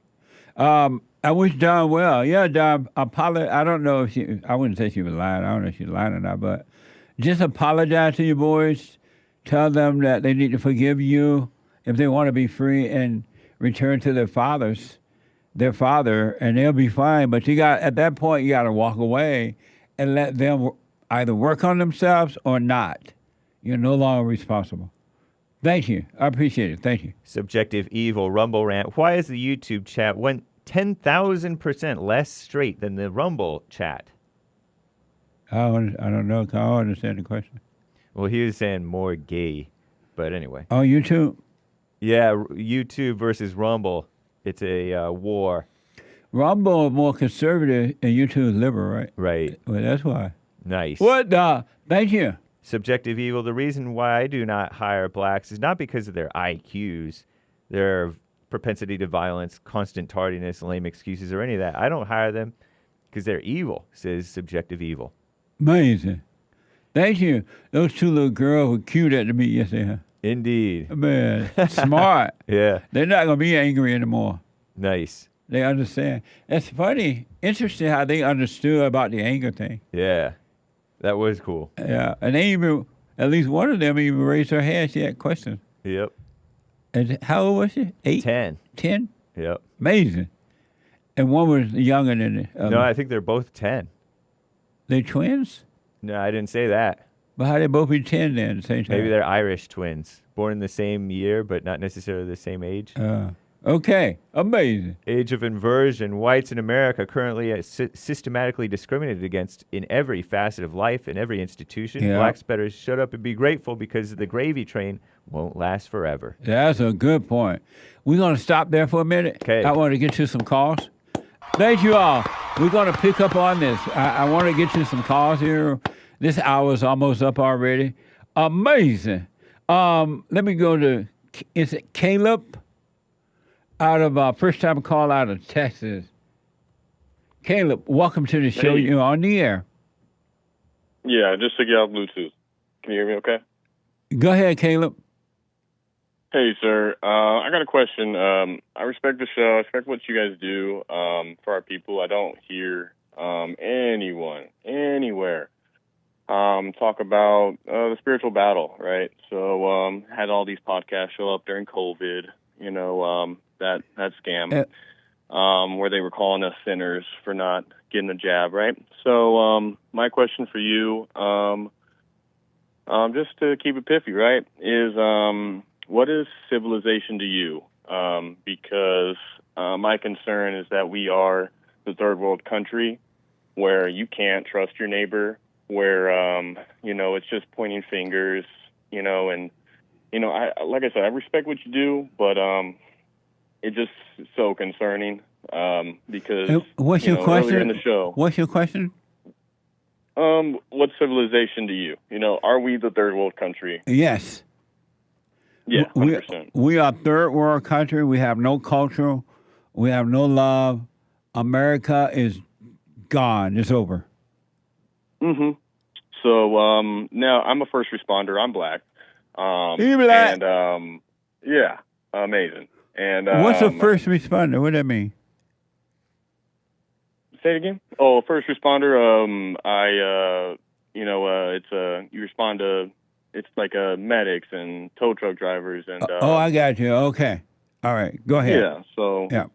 I came from the insurance side, so I was, on the catastrophe team. I traveled the country and, hopped up on roofs and, assessed damage. Yeah, I understand. But, now I understand now what it is. Yeah. So I'm just concerned. Now I got a baby on the way. It's my first. I'm 29, and I'm seeing, I'm not focused on the fear, right? Right. I know that there's hate all around me, and that the mob is always wrong.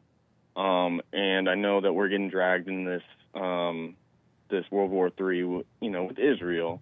I just want to hear your take on that. I just want to make sure that you're aware that America is gone. Yeah, America. No, it's over for America. But I want to encourage you not to be afraid to just work on you. Overcome anger, so that once anger is gone, fear would disappear. And I'm telling you, God would take care of you and your family in spite of all what's happening around you. You will be in it, but not of it. You will be fine. But as far as America and American culture, that's gone now. It doesn't exist anymore. Right. But you just still. I did want to read. When's the baby coming? Oh my gosh, next year. So maybe January. Oh, right on. A boy, right?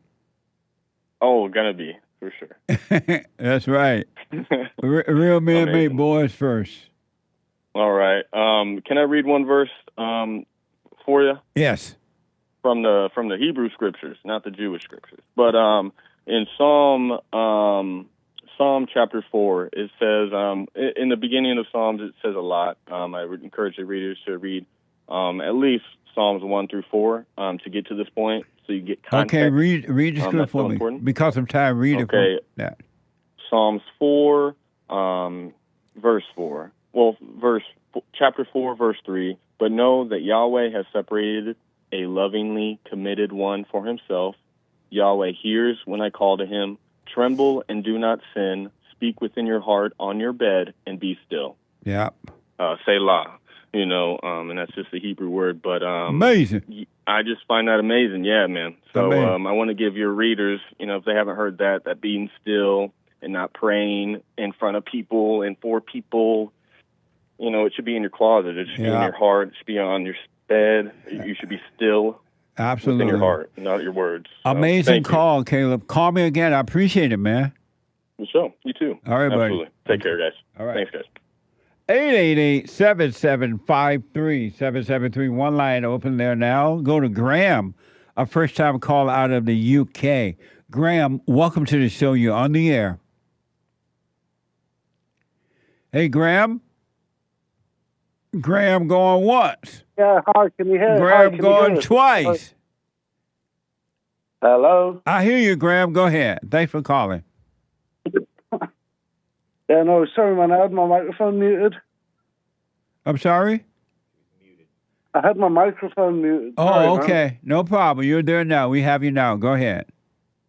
Yeah, totally. Basically, I've been watching you for a few years now. It was the first time I've got it together to ring in, yeah?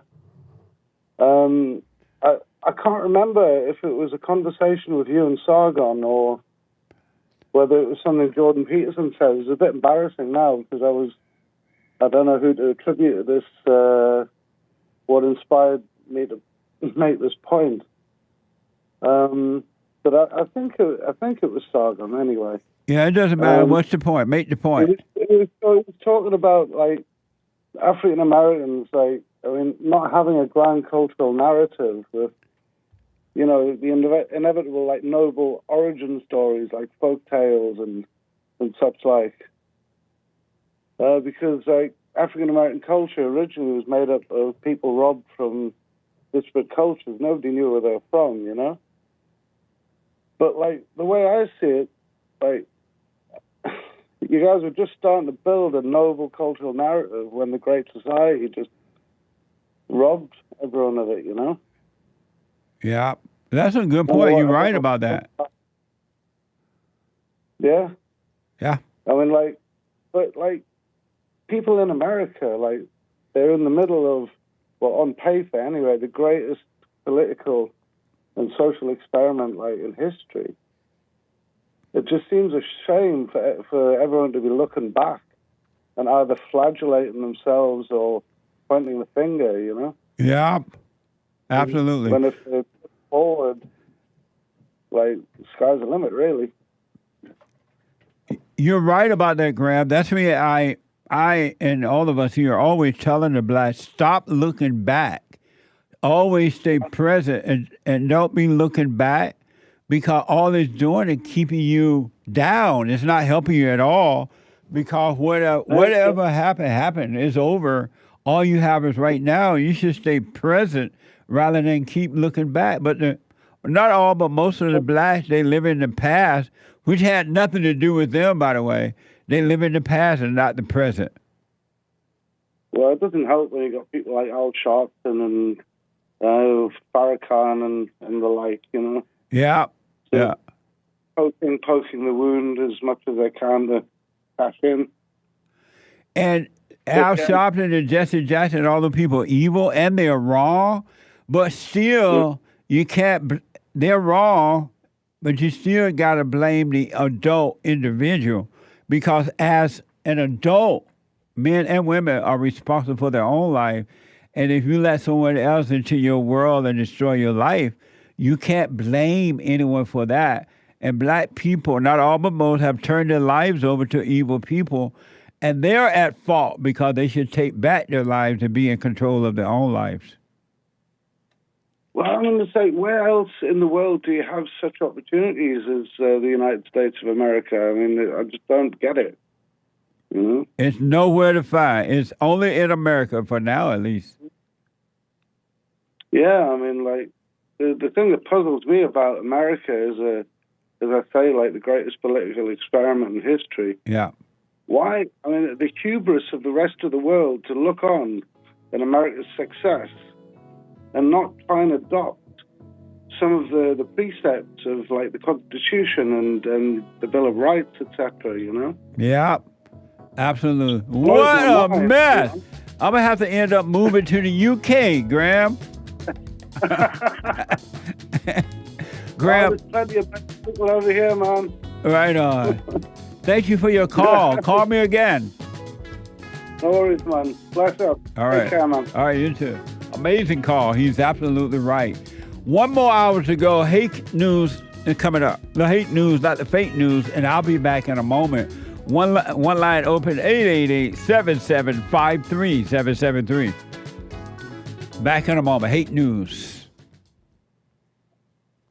Hey, listen, before I ask my question, I want to thank you so much. The silent prayer. You know, I'm 50 years old. At home, we have a 16-year-old, 14-year-old, and a 10-year-old. And I got to tell you, introducing the silent prayer to my family, instead of just sitting down and saying the same old prayer over and over again before we eat our meal, to just be silent, bringing all thoughts into captivity. Brother, that has been such a huge, huge blessing in our lives. I just want to encourage anyone to try that out. It's amazing to look around after we've done our silent prayer before we eat, to see the excitement in my kids' faces, like, oh yeah, Dad, I had a bunch today. Or the other one will be like, yeah, you know, I had a couple things that I've been thinking about. It really takes root, Jesse, and so I want to thank you so much, and ever since then, it's been absolutely amazing. So thank you so much. You're welcome, Tony. Stay with it, stay with it, stay with it. You're going to know God and His love. It's going to be amazing, man.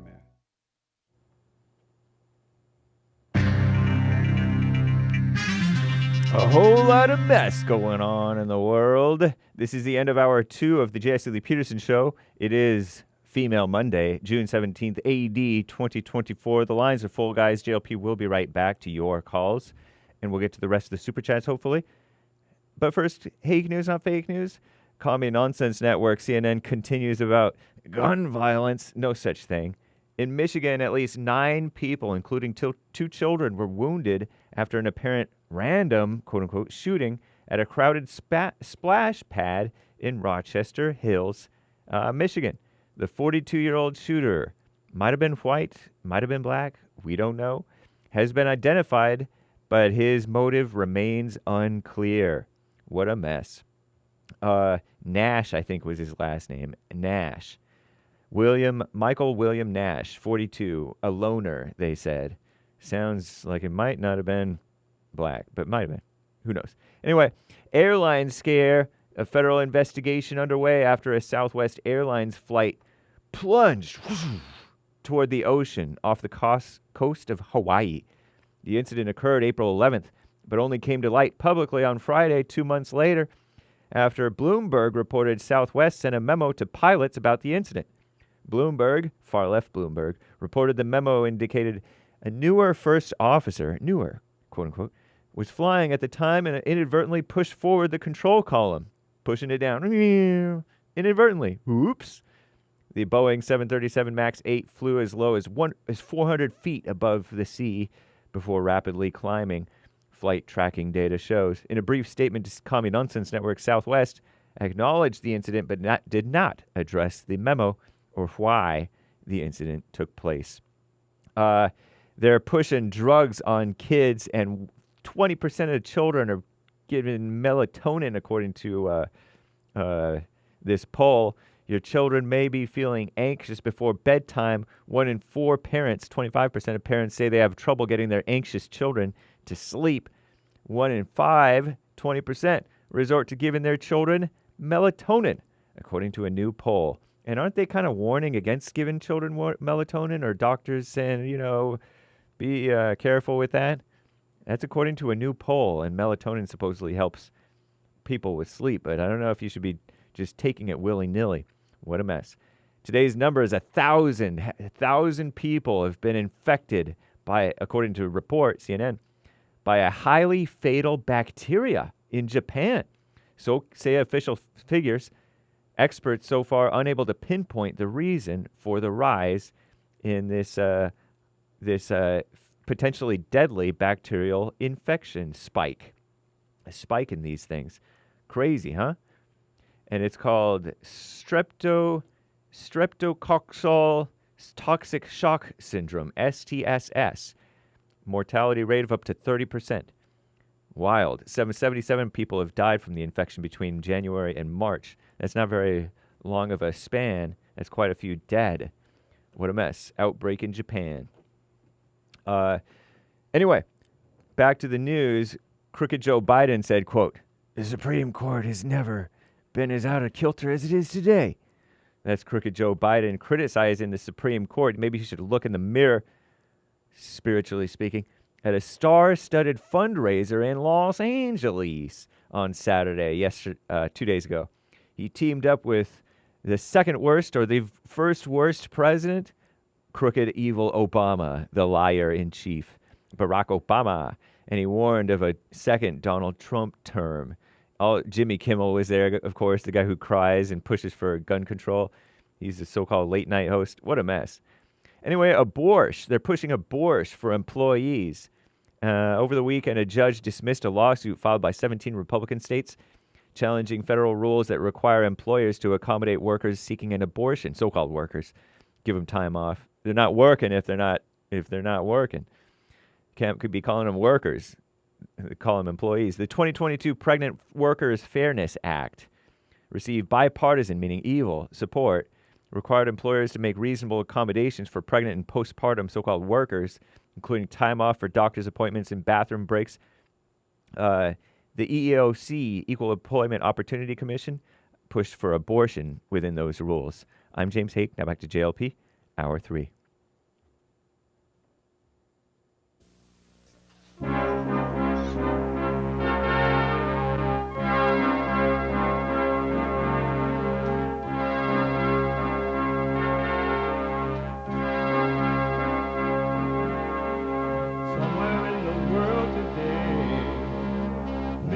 To stand up strong, face the truth about themselves, to understand what went wrong. I know we can find a way. I know we can find a way. I know we can find a way.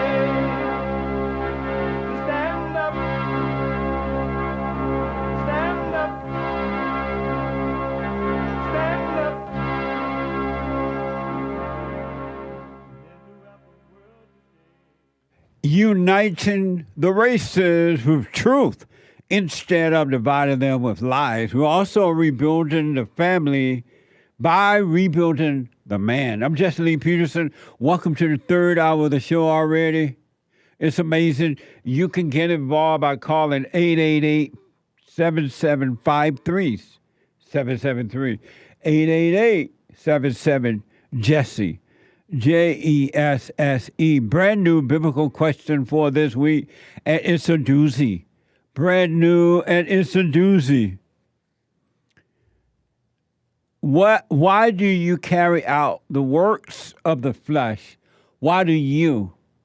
This is for individuals who are thinking for themselves, trying to understand life, to have a real life, to overcome hell. Why do you carry out the works of the flesh?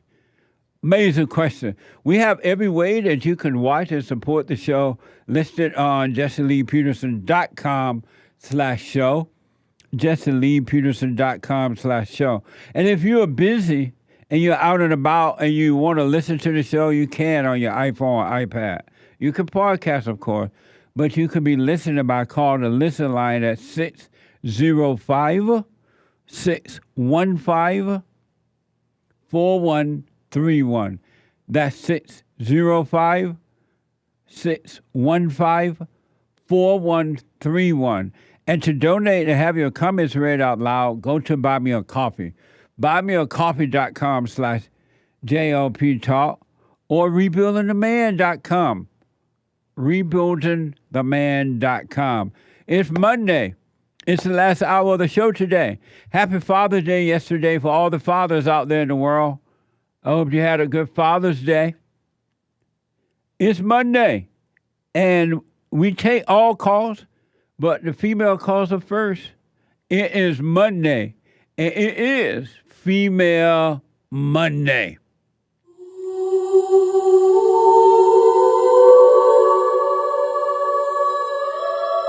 All my life, I had to fight. I like to make men uncomfortable. All my life I had to fight. Let women take over. Some of us believe that women are getting paid less than men. I proudly say I'm a feminist. Thank you. Deep in their soul, they want to be home with those babies. We've been lied to for so long. Amazing. 888-7753-773. Let me go to Ben, a first-time caller out of Indiana. Ben, welcome to the show. You're on the air. Hey, Jesse, thank you very much sir. for taking my call. You're welcome, Ben. I've been watching your show for the last couple of weeks. Seems like race is interjected because of your skin color. And I'm just curious, why is that? When you say race is interjected because of my skin color, I don't understand the question. Well, I've been listening to your show for the last hour or so. Race is a topic that keeps on coming up. But why is it? Well, one reason I bring it up because I want all people to know, and especially blacks, to know that our battle is a spiritual battle. It's a warfare between good and evil, and it has nothing to do with color at all, zero. It doesn't matter your color at all. It's a spiritual battle, not physical, because a lot of blacks, and some whites too, I guess, but a lot of blacks believe that it's a physical battle, and it's not. So let me ask you one question, then I have another topic that I'd like to go into. Can you tell me the last time, as a gentleman whose skin color is non-white, so-called black, when you experienced racism, like walking into a store or when someone approached you where you knew that because of your skin color? Can you tell me the last time that happened? It has never happened to me. Really? Yeah. Holy shit. We approached like five black guys in the last 4 or 5 days. Hey! It's no big deal. You can't be cursing. You can't be cursing. Oh, I apologize. Yeah. So let me ask you another question. Are you surprised? Are you surprised that that's never happened to me? I think it has happened, but I think you're blind to it. No, I'm telling you, it has not happened. Jesse, if you walked into my ice cream parlor and there were 100 white people in there and you walked in, 90% of the white people, the Asian people, are going to look at you and say, oh, there's a nice black man in our store. But they're going to notice you. And that's not a big deal or a bad deal. That's reality. But that's not racism. Well, you know what? I think you're right. But they just notice you because you don't have their skin color. Right. You just, a black person walks into a crowded room with a bunch of white folks. That's not racism at all. Zero. You know what? I'm going to tell you something let me ask you something. I was reading something earlier, and by the way, I read your Wikipedia page. Do you know what the Mariel boat lift was? Mariel boat lift was? No. It happened between April 15th and October 31st, 1980. It's when the Cuban government allowed about 125,000 people to enter the United States of America. And we took all of them in, but they also released a lot of people in mental institutions and criminals. Does that ring a bell to you? No. So let me ask you a question. You know that there are hundreds of thousands of people currently entering the United States of America legally. Do you think a lot of these people are mentally insane? They have criminal records and they have alternative things that they want to do to the USA? I know that they should not be allowed to come into our country illegally. And I also know that they need to cut back for now on letting anyone in legally until we clean up the mess, because you do have criminals and you have all kind of crazy people coming into our country. That should not be allowed. And I know that when the Great White Hope is back in, and if we get in, that all that's going to end, and that's what America need right now. We need to shut down the door, front door and back door, and allow a cleanup before we continue to let them in. So, but do you agree that the hundreds of thousands or maybe millions of people that have entered this country illegally, all of them should be deported immediately when Trump is reelected? All illegals should be deported right away, immediately, yes. Okay. So all the millions of people that Joe Biden and Barack, first of all, Joe Biden is not in control. Hey, Ben, you're repeating yourself. Okay. I got to run. Call me again, all right? I appreciate it. 888-7753-773. That's the line open. Let me go to Jimmy, a first-time caller out of Nevada. I thought that guy wanted to talk to me about Caitlin and how she's been attacked. Hold on, let me see here. That's a line open, 888-77 Jesse. Jimmy, welcome to the show. Thanks for holding. You're on the air. You told me to knock on your door. I'm sorry? Hey, Jesse. Jimmy, how are you, man? All is well. You're on the air. Oh, thank you so much for taking my call. Yes, sir. Hey, so I wanted to see, how's your eye doing? I saw you got a patch eye. Are you okay? It's fine. Yeah, it's fine. Okay. So I also wanted to answer your biblical question. I haven't called you in a couple of years. Why do you carry out the works of the flesh?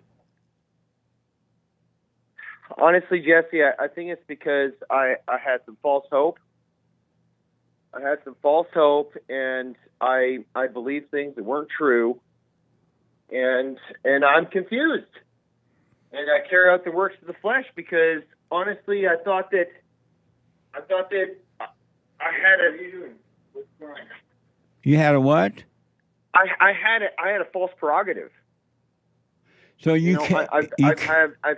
I'm misdirected and I'm confused. Are you working on yourself? I appreciate. Yeah, stay close to your phone. I appreciate that. Yeah. Are you working on yourself now? Yes, sir. Nice. Well, stay working on yourself. I want to respond to what you said about the biblical question, but I can't. But stay working on yourself, and all confusion about self will disappear.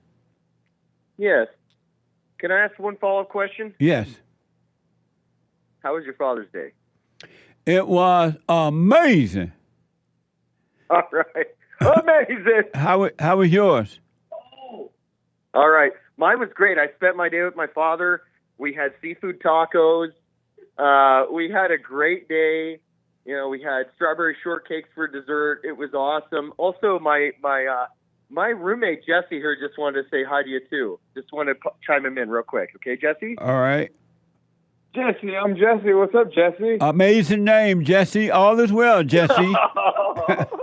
I want a woman like Jesse's girl. Jesse's girl. Love you guys. We'll talk to you soon. All right. Thank you, guys. Good to meet you, Jesse. All right. All Good right. to meet you, too. All right. Bye. Amazing. 888-7753. 773 888-77 Jesse. There's a line open. Let me go to first-time caller Graham out of Pennsylvania. Graham, welcome to the show. You're on the air. Good morning, Jesse. Hey, Graham. How are you? All is well. Thanks for calling. Yes, I'm calling in to response of your previous caller. I believe his name was Reggie. Okay. And he was talking about Black Wall Street. Yes. So I wanted him and all your other listeners to know that Tulsa began rebuilding the Greenwood district immediately after the riots and the fires. Yeah. And then by 1942, the zone was home to 242 black-owned businesses, including bowling alleys, hotels, and boutiques. And by that time, by 1942, it was double the original size from 1921. Amazing. Isn't that amazing? It is. They don't want the blacks to know that. They talk about the enemies of the blacks.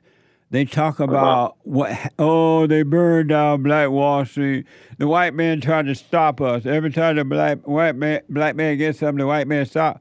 But they don't tell the blacks that Black Wall Street was rebuilt, and the people they weren't complaining, they weren't whining.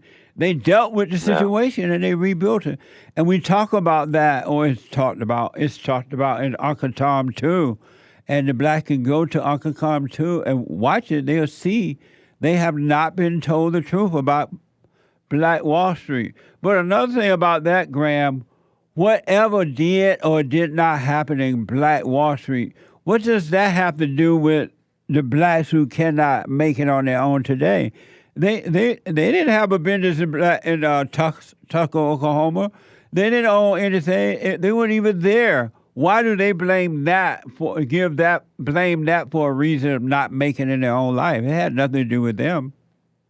Yeah, I'm 61 years old, and I had black friends growing up, black and white friends, and I never heard any that kind of mentality that these people talk about, where they didn't have opportunities to do whatever they want. Me either. It blows my mind that people have been taught that way or think that way. It's a shame, and I'm glad you're trying to point them in the right direction. But and I think some people just don't want to hear it.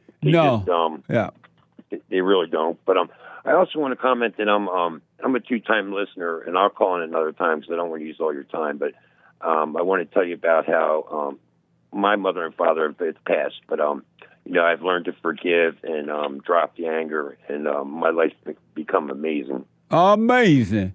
You so I'll call in another time and let me ask real fast.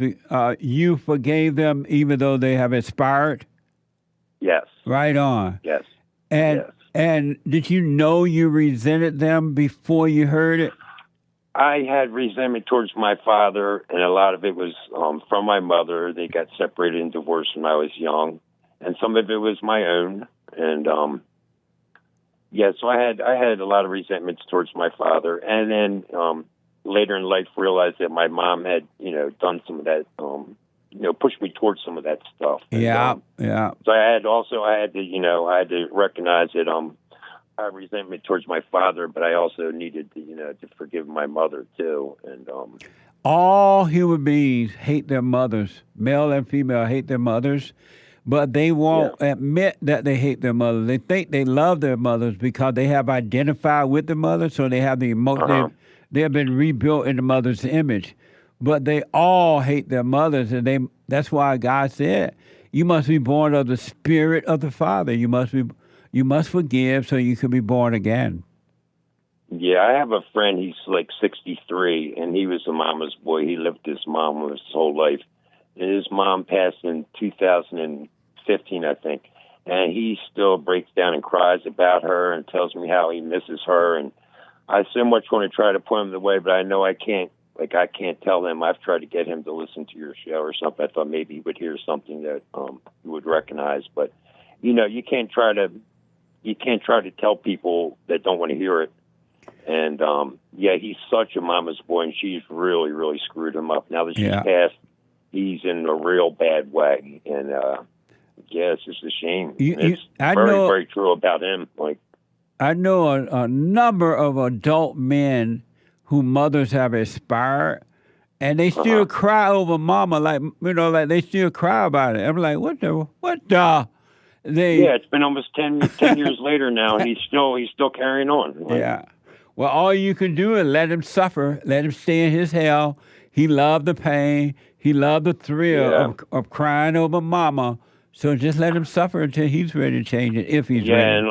And with all that, too, comes his depression, anxieties, and phobias, and he really believes into all that. And I think the more he believes into that, the more worse and worse he gets. The doctors have put him on medications, and, of course, none of them have worked at all. If anything, he's gotten worse. Yes. And, it's really sad to see, and I feel bad for him, but I know that there's nothing I can really do for him. Yeah, but don't feel bad for him either. We don't have a right to feel bad for anyone because they, you know, we're not God, and they don't want to change. Why feel bad for someone who loved their misery?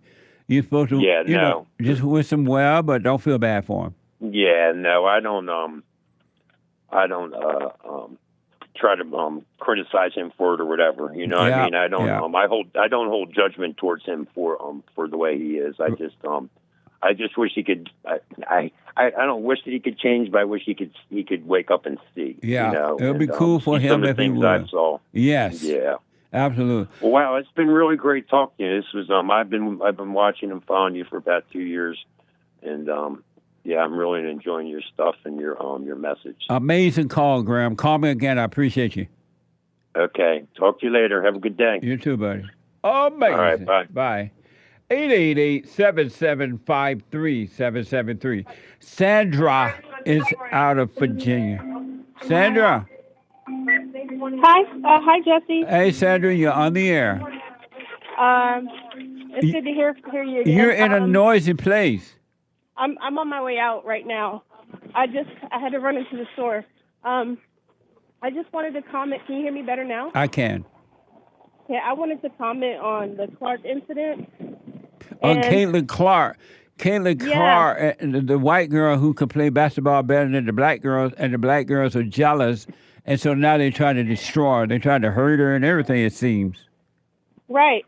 And I wanted to mention that it definitely, I'm sure it definitely Are you on the happens speakerphone? No, I have my headphones plugged in. Is that all right, James? Okay, go ahead. So I just wanted to comment on this year. Like, I'm black myself. She black. And this year, I actually got jumped by 6 different blacks. And I just wanted to say that it happens to whites, I'm sure, a lot, because they're a lot more, like, chill and laid back a lot of the times. It's almost like the more relaxed and happy you are with your life, the more it infuriates them. Yeah. And I found that the more at peace I was around them, the more they start to come near me and try to antagonize me. Sometimes if I get on the metro, I will, like, go to different spots to not be around them because they'll move closer to me, and I know, like, when they face towards me, like, they're ready to say something just to upset me or, like, you know, get into my life in some way or get into my spirit.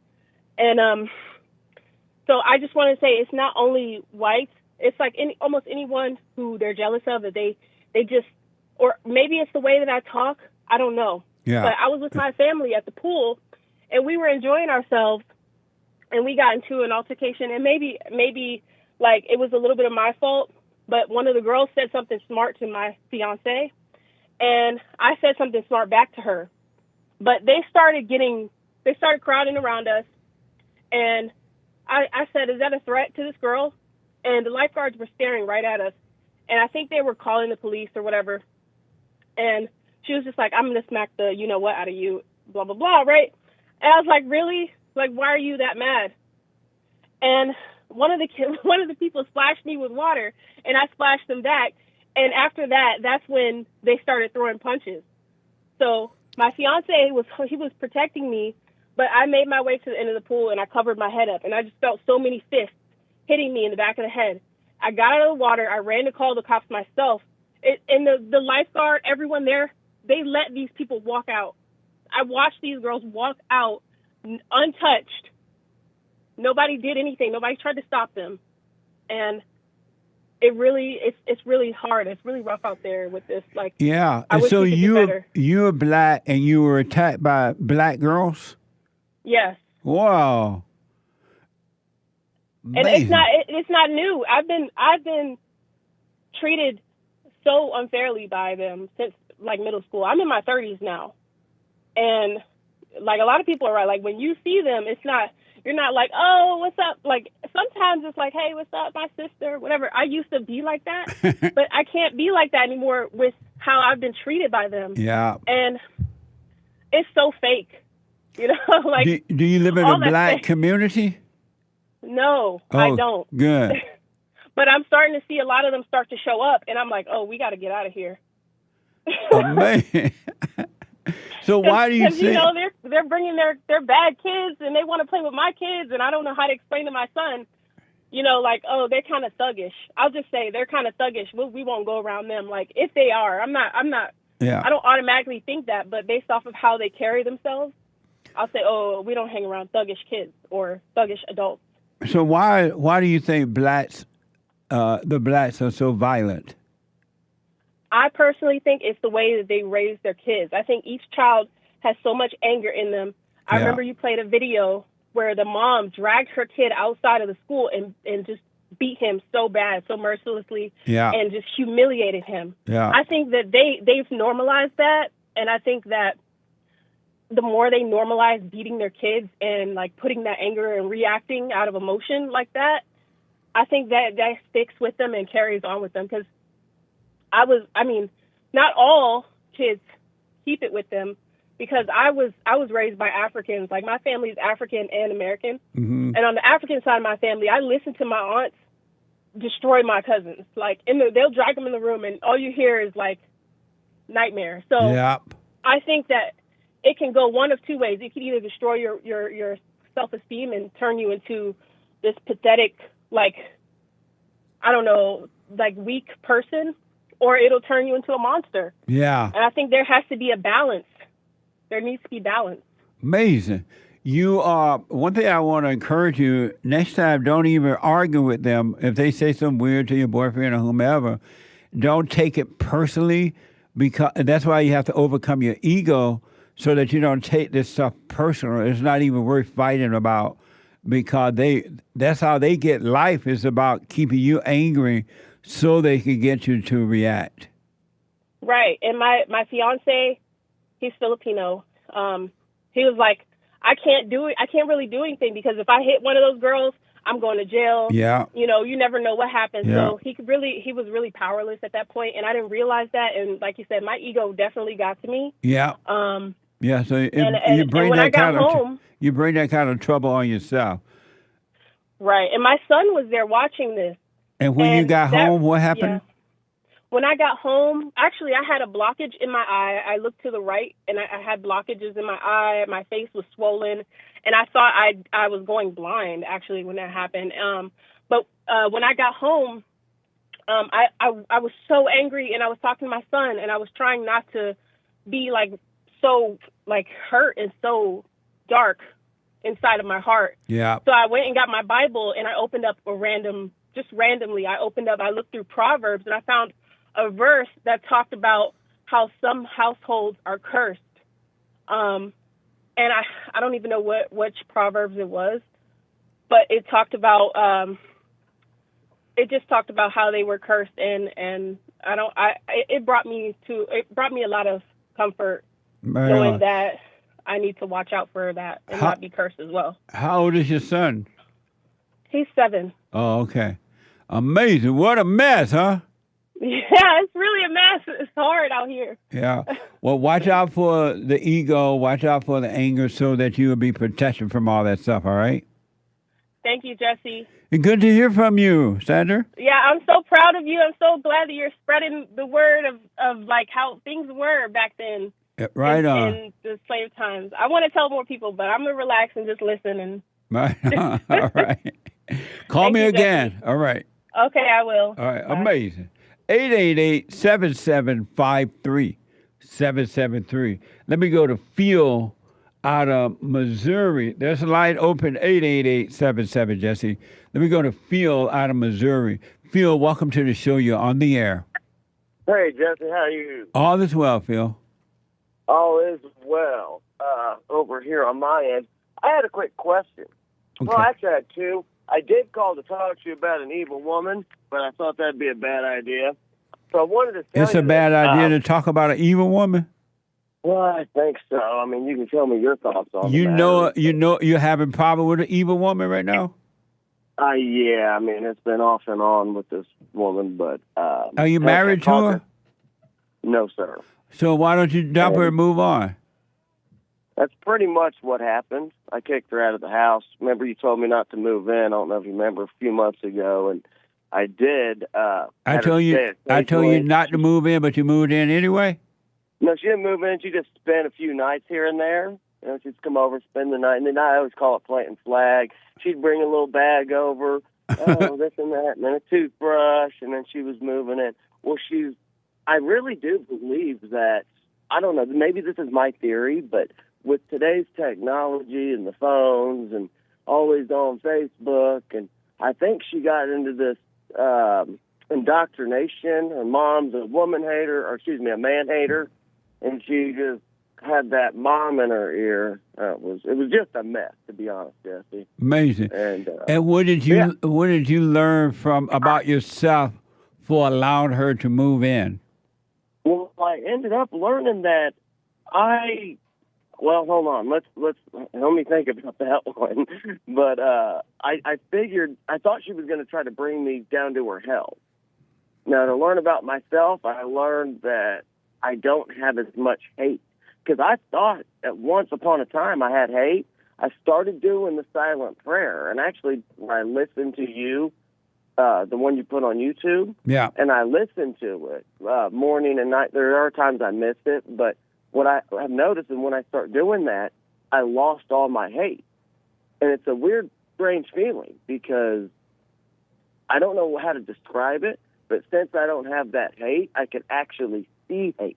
Yes. So then when I seen hate going on around me, I didn't really know how to react to it because I'm so used to reacting to hate with hate.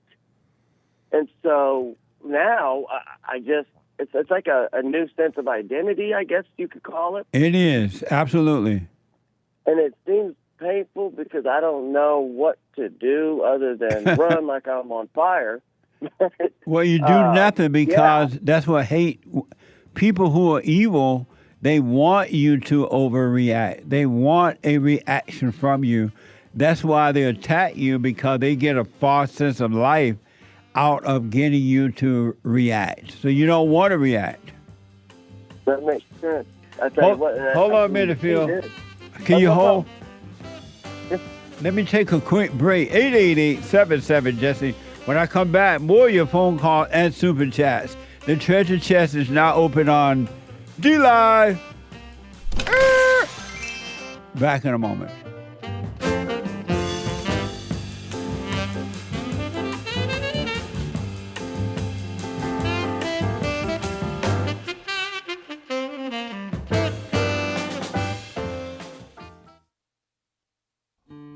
We have a counseling service, and I have to admit, thanks to God, it is the best counseling service on this side of heaven. I counsel with men and women, families, individuals around the world. Most people are unhappy, they're miserable, they have rough lives, they're depressed, suicidal, young and old, of all races. I understand, I know why, and I do understand it. Because exactly what's happening in me is happening with everybody outside of me, inside of them. And I've noticed that with those who really, really, really want to understand, they overcome it just like that. Out of one counseling session, If you need counseling, you can go to rebuildingaman.com or call 800-411-2663. 800-411-BOND. Best counseling service on this side of heaven.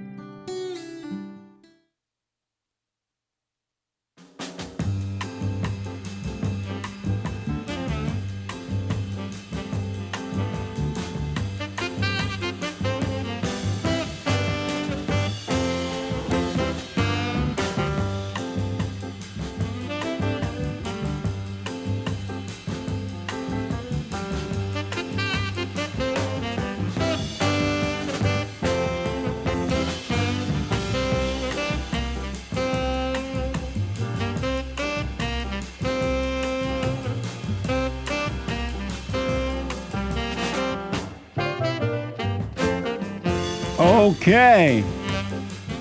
For personal shout outs, go to Cameo, Cameo. Birthdays, weddings, anniversaries, congratulations, encouragements, whatever the shout out is, and I would do it for you. Amazing shout outs. Everybody and their mama want a shout out. It's amazing.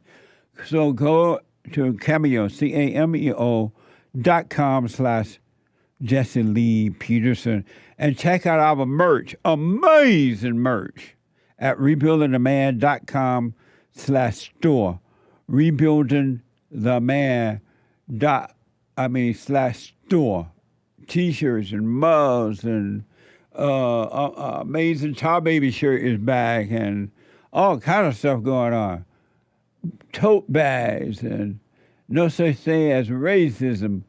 Tom like a mug. Not all. But most t-shirt. Watch that. See the one Hake has on there?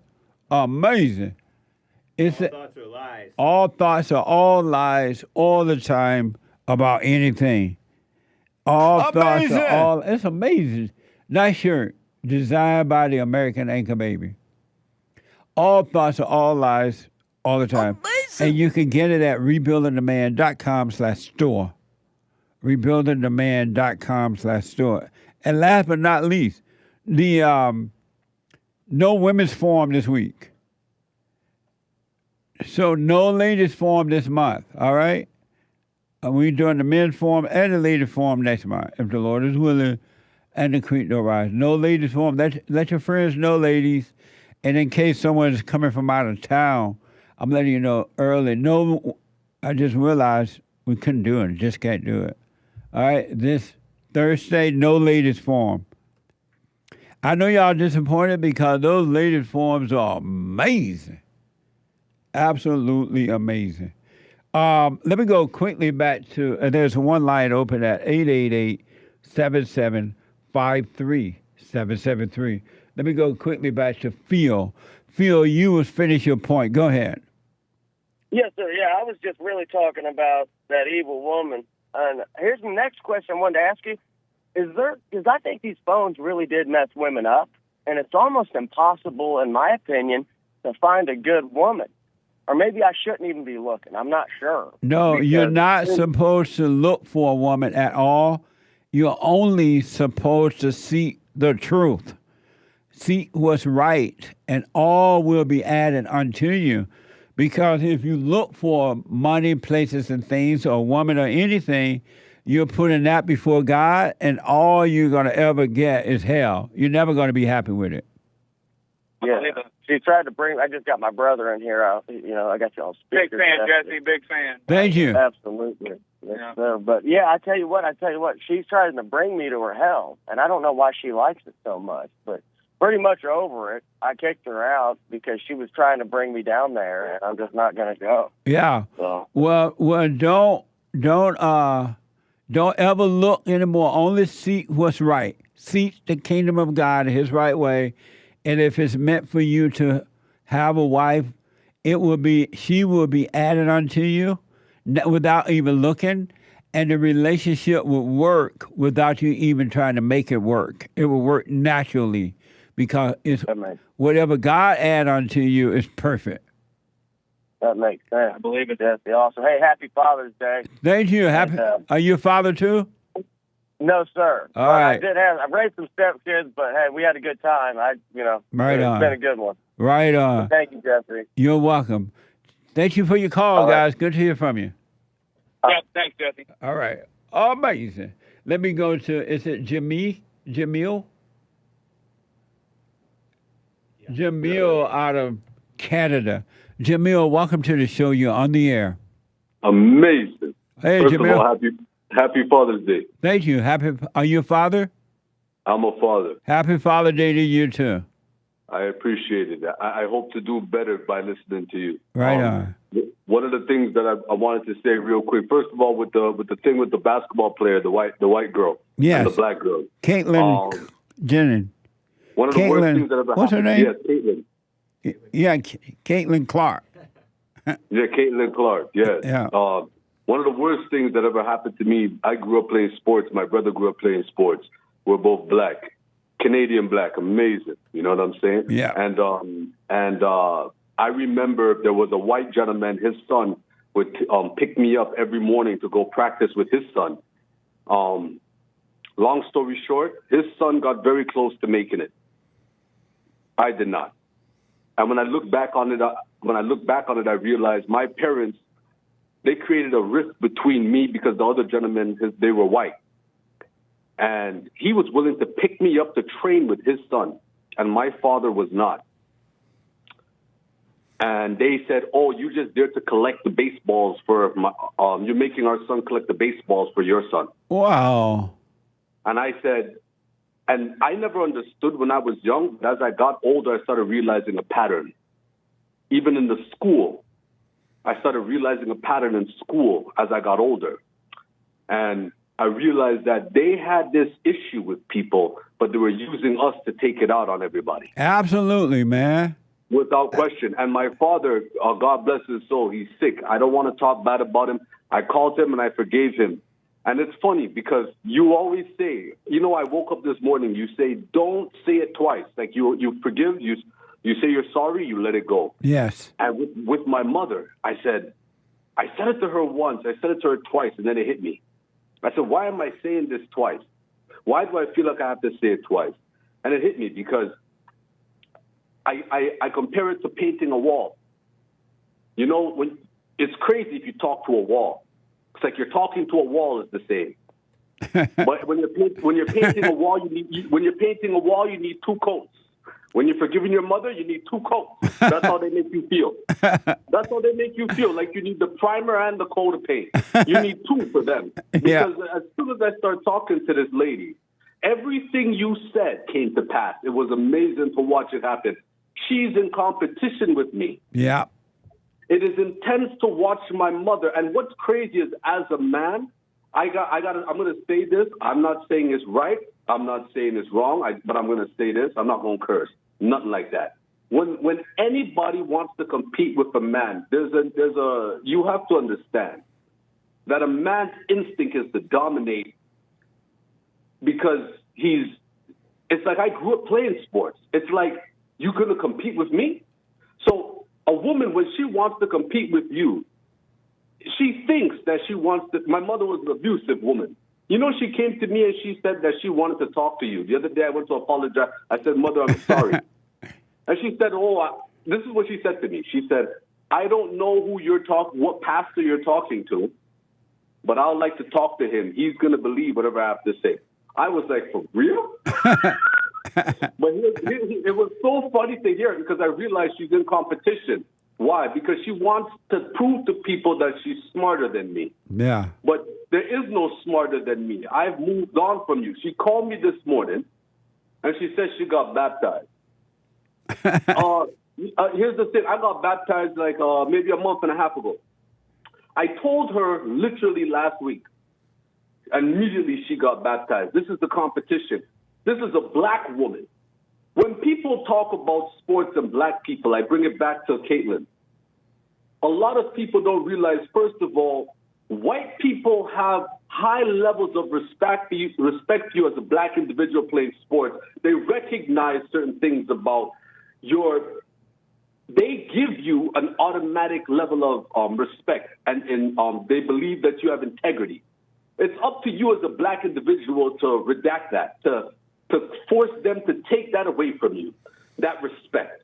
And one of the things that happens is when they go and they start abusing these white people on the court or on the field or on the soccer field, these white people are going to look at you and say, I gave you an opportunity. I respected you. You showed me your play. I'm taking that back. No more free chances for you anymore. Right on. When that gentleman came and he was taking me to go train with his son, these were millionaires when I was a little boy. I had an opportunity by God to be surrounded by the right people. And because my mother wanted to be a strong woman, she wanted to follow the devil. She went and said, you making him collect the balls for him. He's going to do it for me too. You have to earn your place here in this world. You can't just think you're going to go and people are going to give you. And I think that white people really do give, not just white people, in my opinion, I think that a lot of people give black people respect that they don't deserve off the bat. They do, absolutely. Off the bat. Like, you can walk into it, and, people will say they're staring at me when I walk into a store. No. You in charge when you walk into the store. If they recognize you, you have an opportunity to do the right or do the wrong and change their perspective. If they even looking at you wrong to begin with, you don't even know yet. That's you right. You don't even know yet. Yeah. You don't have a clue. So when the devil starts talking, and you taught me this, and I wanted to ask you this question because it's very interesting. Whenever I go into the silent prayer, I realize something happens to me, and I wanted to ask you a question. Do you believe in spiritual attacks? Absolutely. Whenever I go into the silent prayer, and even when I was doing my hooping and hollering, I'll be honest with you, I saw a difference. However, I do believe that the hooping and hollering is more for me than it is for God. I do believe that without question. Yeah. But when I go into the silent prayer, I realize my mother calls me every time right after. I did it this morning. She called me, told me she got baptized. A couple of weeks ago, I did it. She called me. And I noticed, I don't know if you believe in this or not, but the spiritual attacks, I started to drink immediately after she called me. The first time. Yeah, and then I realized, and I started to shake and convulse.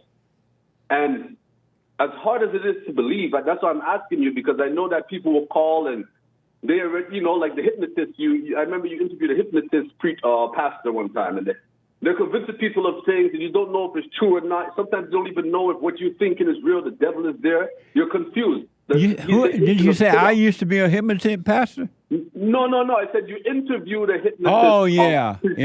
Years ago, and I watched it. Yeah. So I'm saying people's confusion. My point of bringing that up is people's confusion levels are so high. Yeah. And you're dealing with the agent of chaos in Satan himself that you really don't know what. Like, you sitting there like, this thought don't make no sense. I know it don't, but what if I listen to this thought? Or I don't listen to it, and it goes against me. So when I see these spiritual attacks happen, and I notice that the devil is like, nah, like it's not it's just you want to drink. And I'm like, no, I don't. And I'm not even an alcoholic. I don't at all. I literally, before I went to get baptized, I fasted 30 days. I'm not saying that everybody should do that I had a reason to do it. It's just something that I just did. I don't know why I did it. I believe it was God, the voiceless voice. Just don't do this. And it was a blessing to me. Right on. Because I think what it did. I'm right on time here. Did you have a question for me or anything? Yes, I have a question for you. When it comes to spiritual attacks and it comes to the silent prayer, how do you overcome spiritual attacks on the silent prayer? And how do you know when you're being spiritually attacked? And how do you deal with that with the silent prayer? When you are attacked, all you need to do is watch it. Just see it, the thoughts and the feelings or whatever. All you do is watch it. Keep your eyes on it, but don't argue with it. Don't call it good or bad. Don't look for another thought or anything to escape it. All you need to do is to watch it. That's all you need to do, and it will be taken care of, destroyed by the Spirit of the Father, the Spirit of God, the Spirit of truth will destroy the darkness. You don't have to do anything about it at all. Just watch it. And how does a man, not just, and specifically men, how do they deal with competitive women and in specifically mother and wives and girlfriends? By not argue with them at all. Speak up. If your mother is out of control, you correct her and tell her that if she doesn't stop, you're not going to communicate with her anymore. You're not going to play that evil game with her. Just be straight up honest. And if she doesn't change, stop dealing with her. You don't have to deal with her. You don't owe her anything. I understand. It's hard for me because there are certain things that I have to deal with her with, like financially even. But I have, because of you, I have moved out, and you're a blessing to me in my life.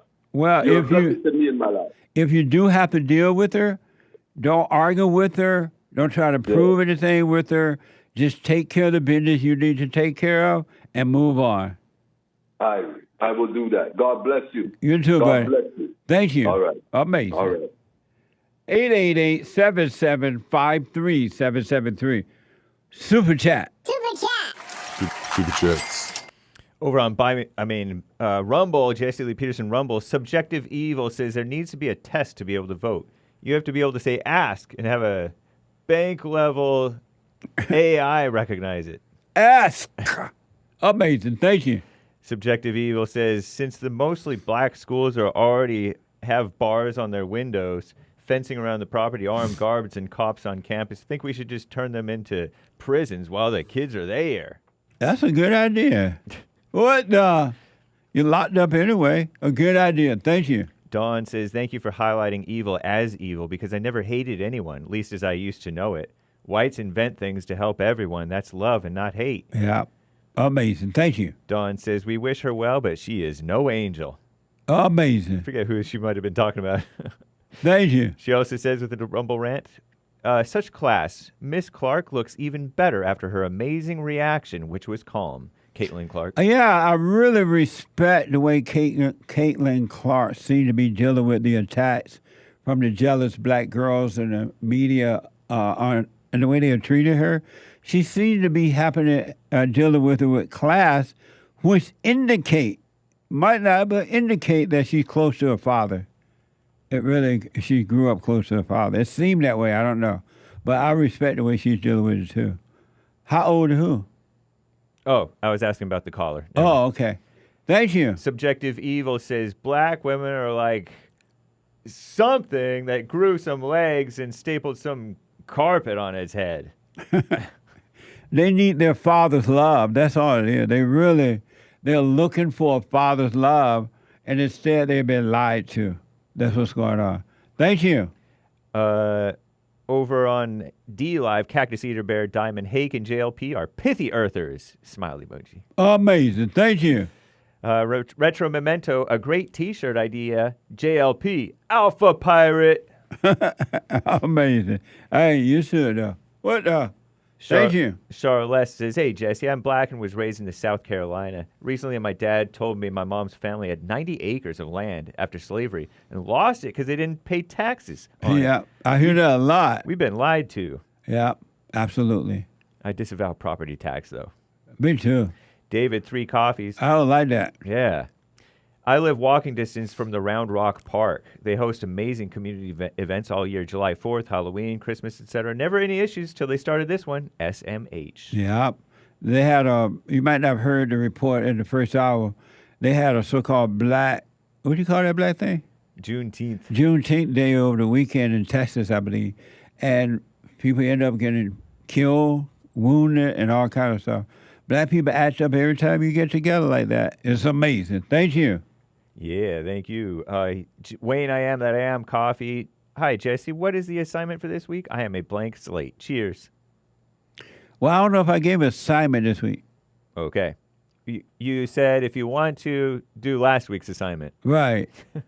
Amazing. Leave it blank. Thank you. Meaning that when you get a thought, don't follow it up with a second thought. Just watch that. Leave that. Don't put in anything and watch what happens. It's going to be amazing. Thank you. Adam, 3 coffees. Hey, Hake, you abbreviated my message from last week. Sorry I said something I shouldn't, if I said something I shouldn't have, but I'm going to paste again. Did you guys see such and such on such and such. Yeah, send your tips to the producer, man. But thank you for the support. He sent a tip. Yeah, I abbreviated it because those are tips, and we don't read tips on air. Producer at JesseLeePeterson.com. Producer at JesseLeePeterson.com. And he says, the truth is spreading. Yeah. Wayne, I am that I am. Thank you, sir. Hannes, 3 coffees. Thank you for everything, Jesse. It's very interesting how everyone got amnesia for the assignment. When I did it, I could catch myself going along with thoughts and feelings while working. Now I call it the rose dark-tinted glasses demon. Influence how I perceive the world second to second. Amazing. Stay with it. Stay with it. Stay with it. And the Irishman did it. Nice. Right on. Subjective Evil says, if I see a black person driving a car, I call 911 and report it stolen. He's kidding. Yeah, he just playing black people. Wayne, I am. Thank you. And it's not funny. Wayne, I am that I am coffee. Hi, Jesse and crew. Remember you used to see, your little Mexican friend used to see black people at the mall, and y'all go guilty? Asian friends used to call them guilty? Yeah, guilty. So I guess I'm just like him. Subjective Evil.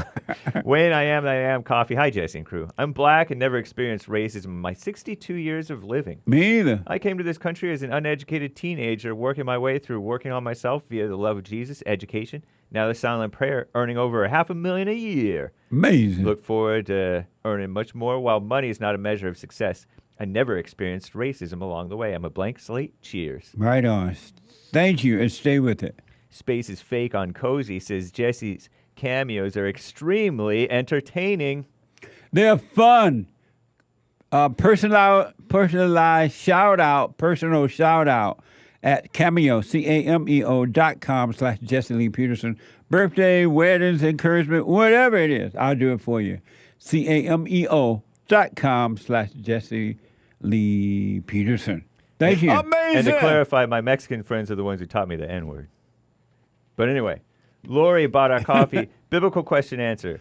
What? For which one? The old one? This week. Why do you carry out the works of the flesh? I keep listening to those pesky thoughts that influence me to self-indulge.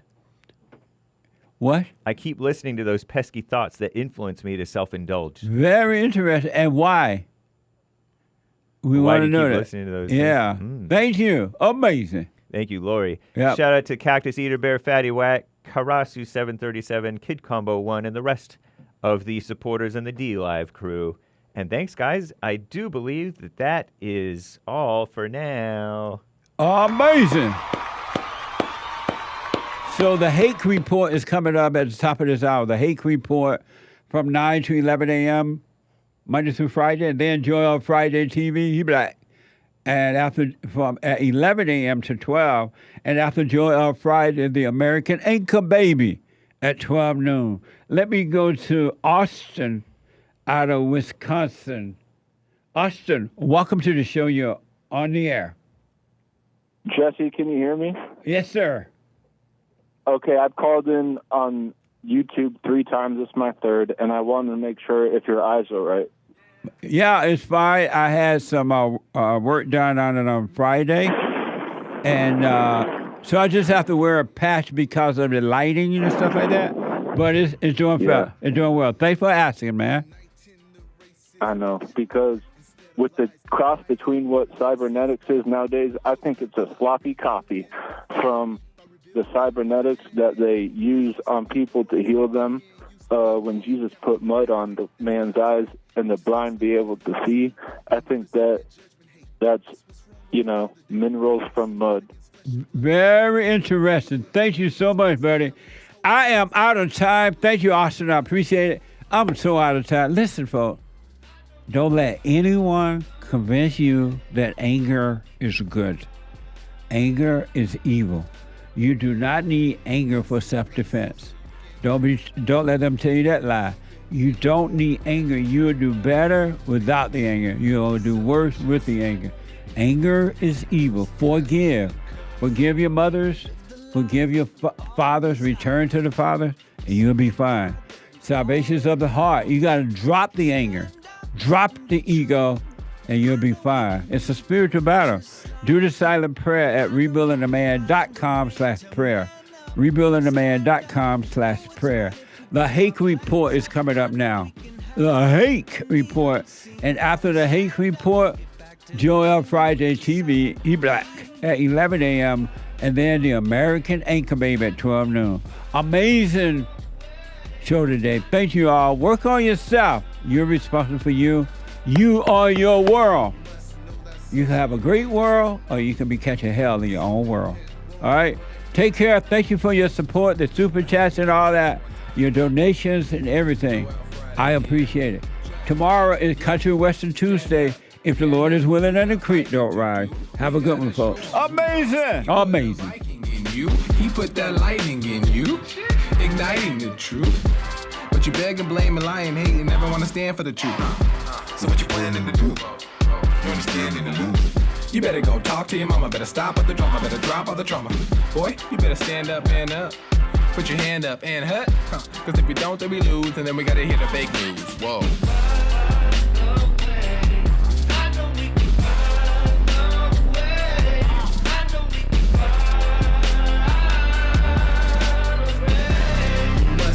So you get something went wrong, but face the truth about yourself and just seek first God's kingdom, cause you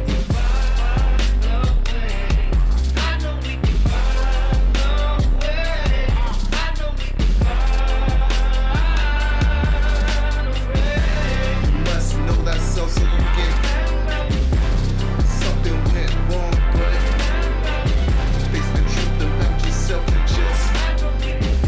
seek first God's kingdom, cause I know we can find a way. I know we can find a way.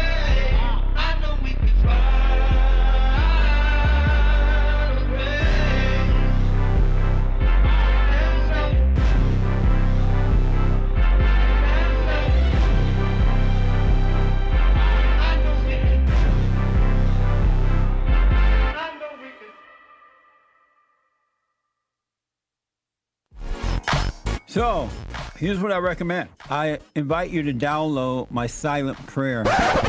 I know some people have called in and they wonder if the silent prayer is working. And I just want to take a second and to tell them that it works. You just have to stick with it. Yeah.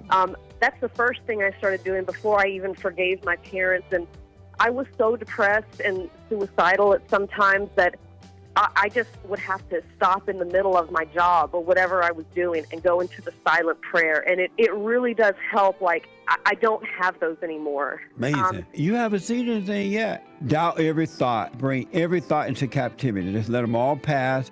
Don't judge them. You haven't seen anything. It gets better and better and better and easier, easier, easier. So my gift to you, no charge, at rebuildingtheman.com/church.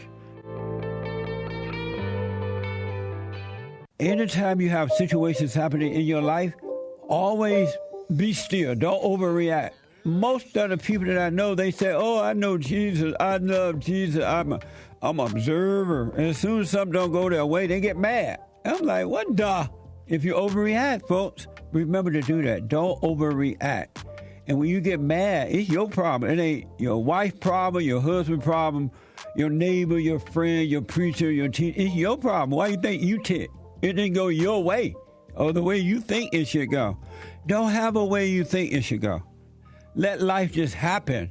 Thoughts make you think that life should go the way you want it to go. And if it doesn't, if someone don't do or say or act the way you think they should act, you hate them. And then you blame them for being mad. It's the darndest thing I ever seen. But it's amazing to see it. So relax.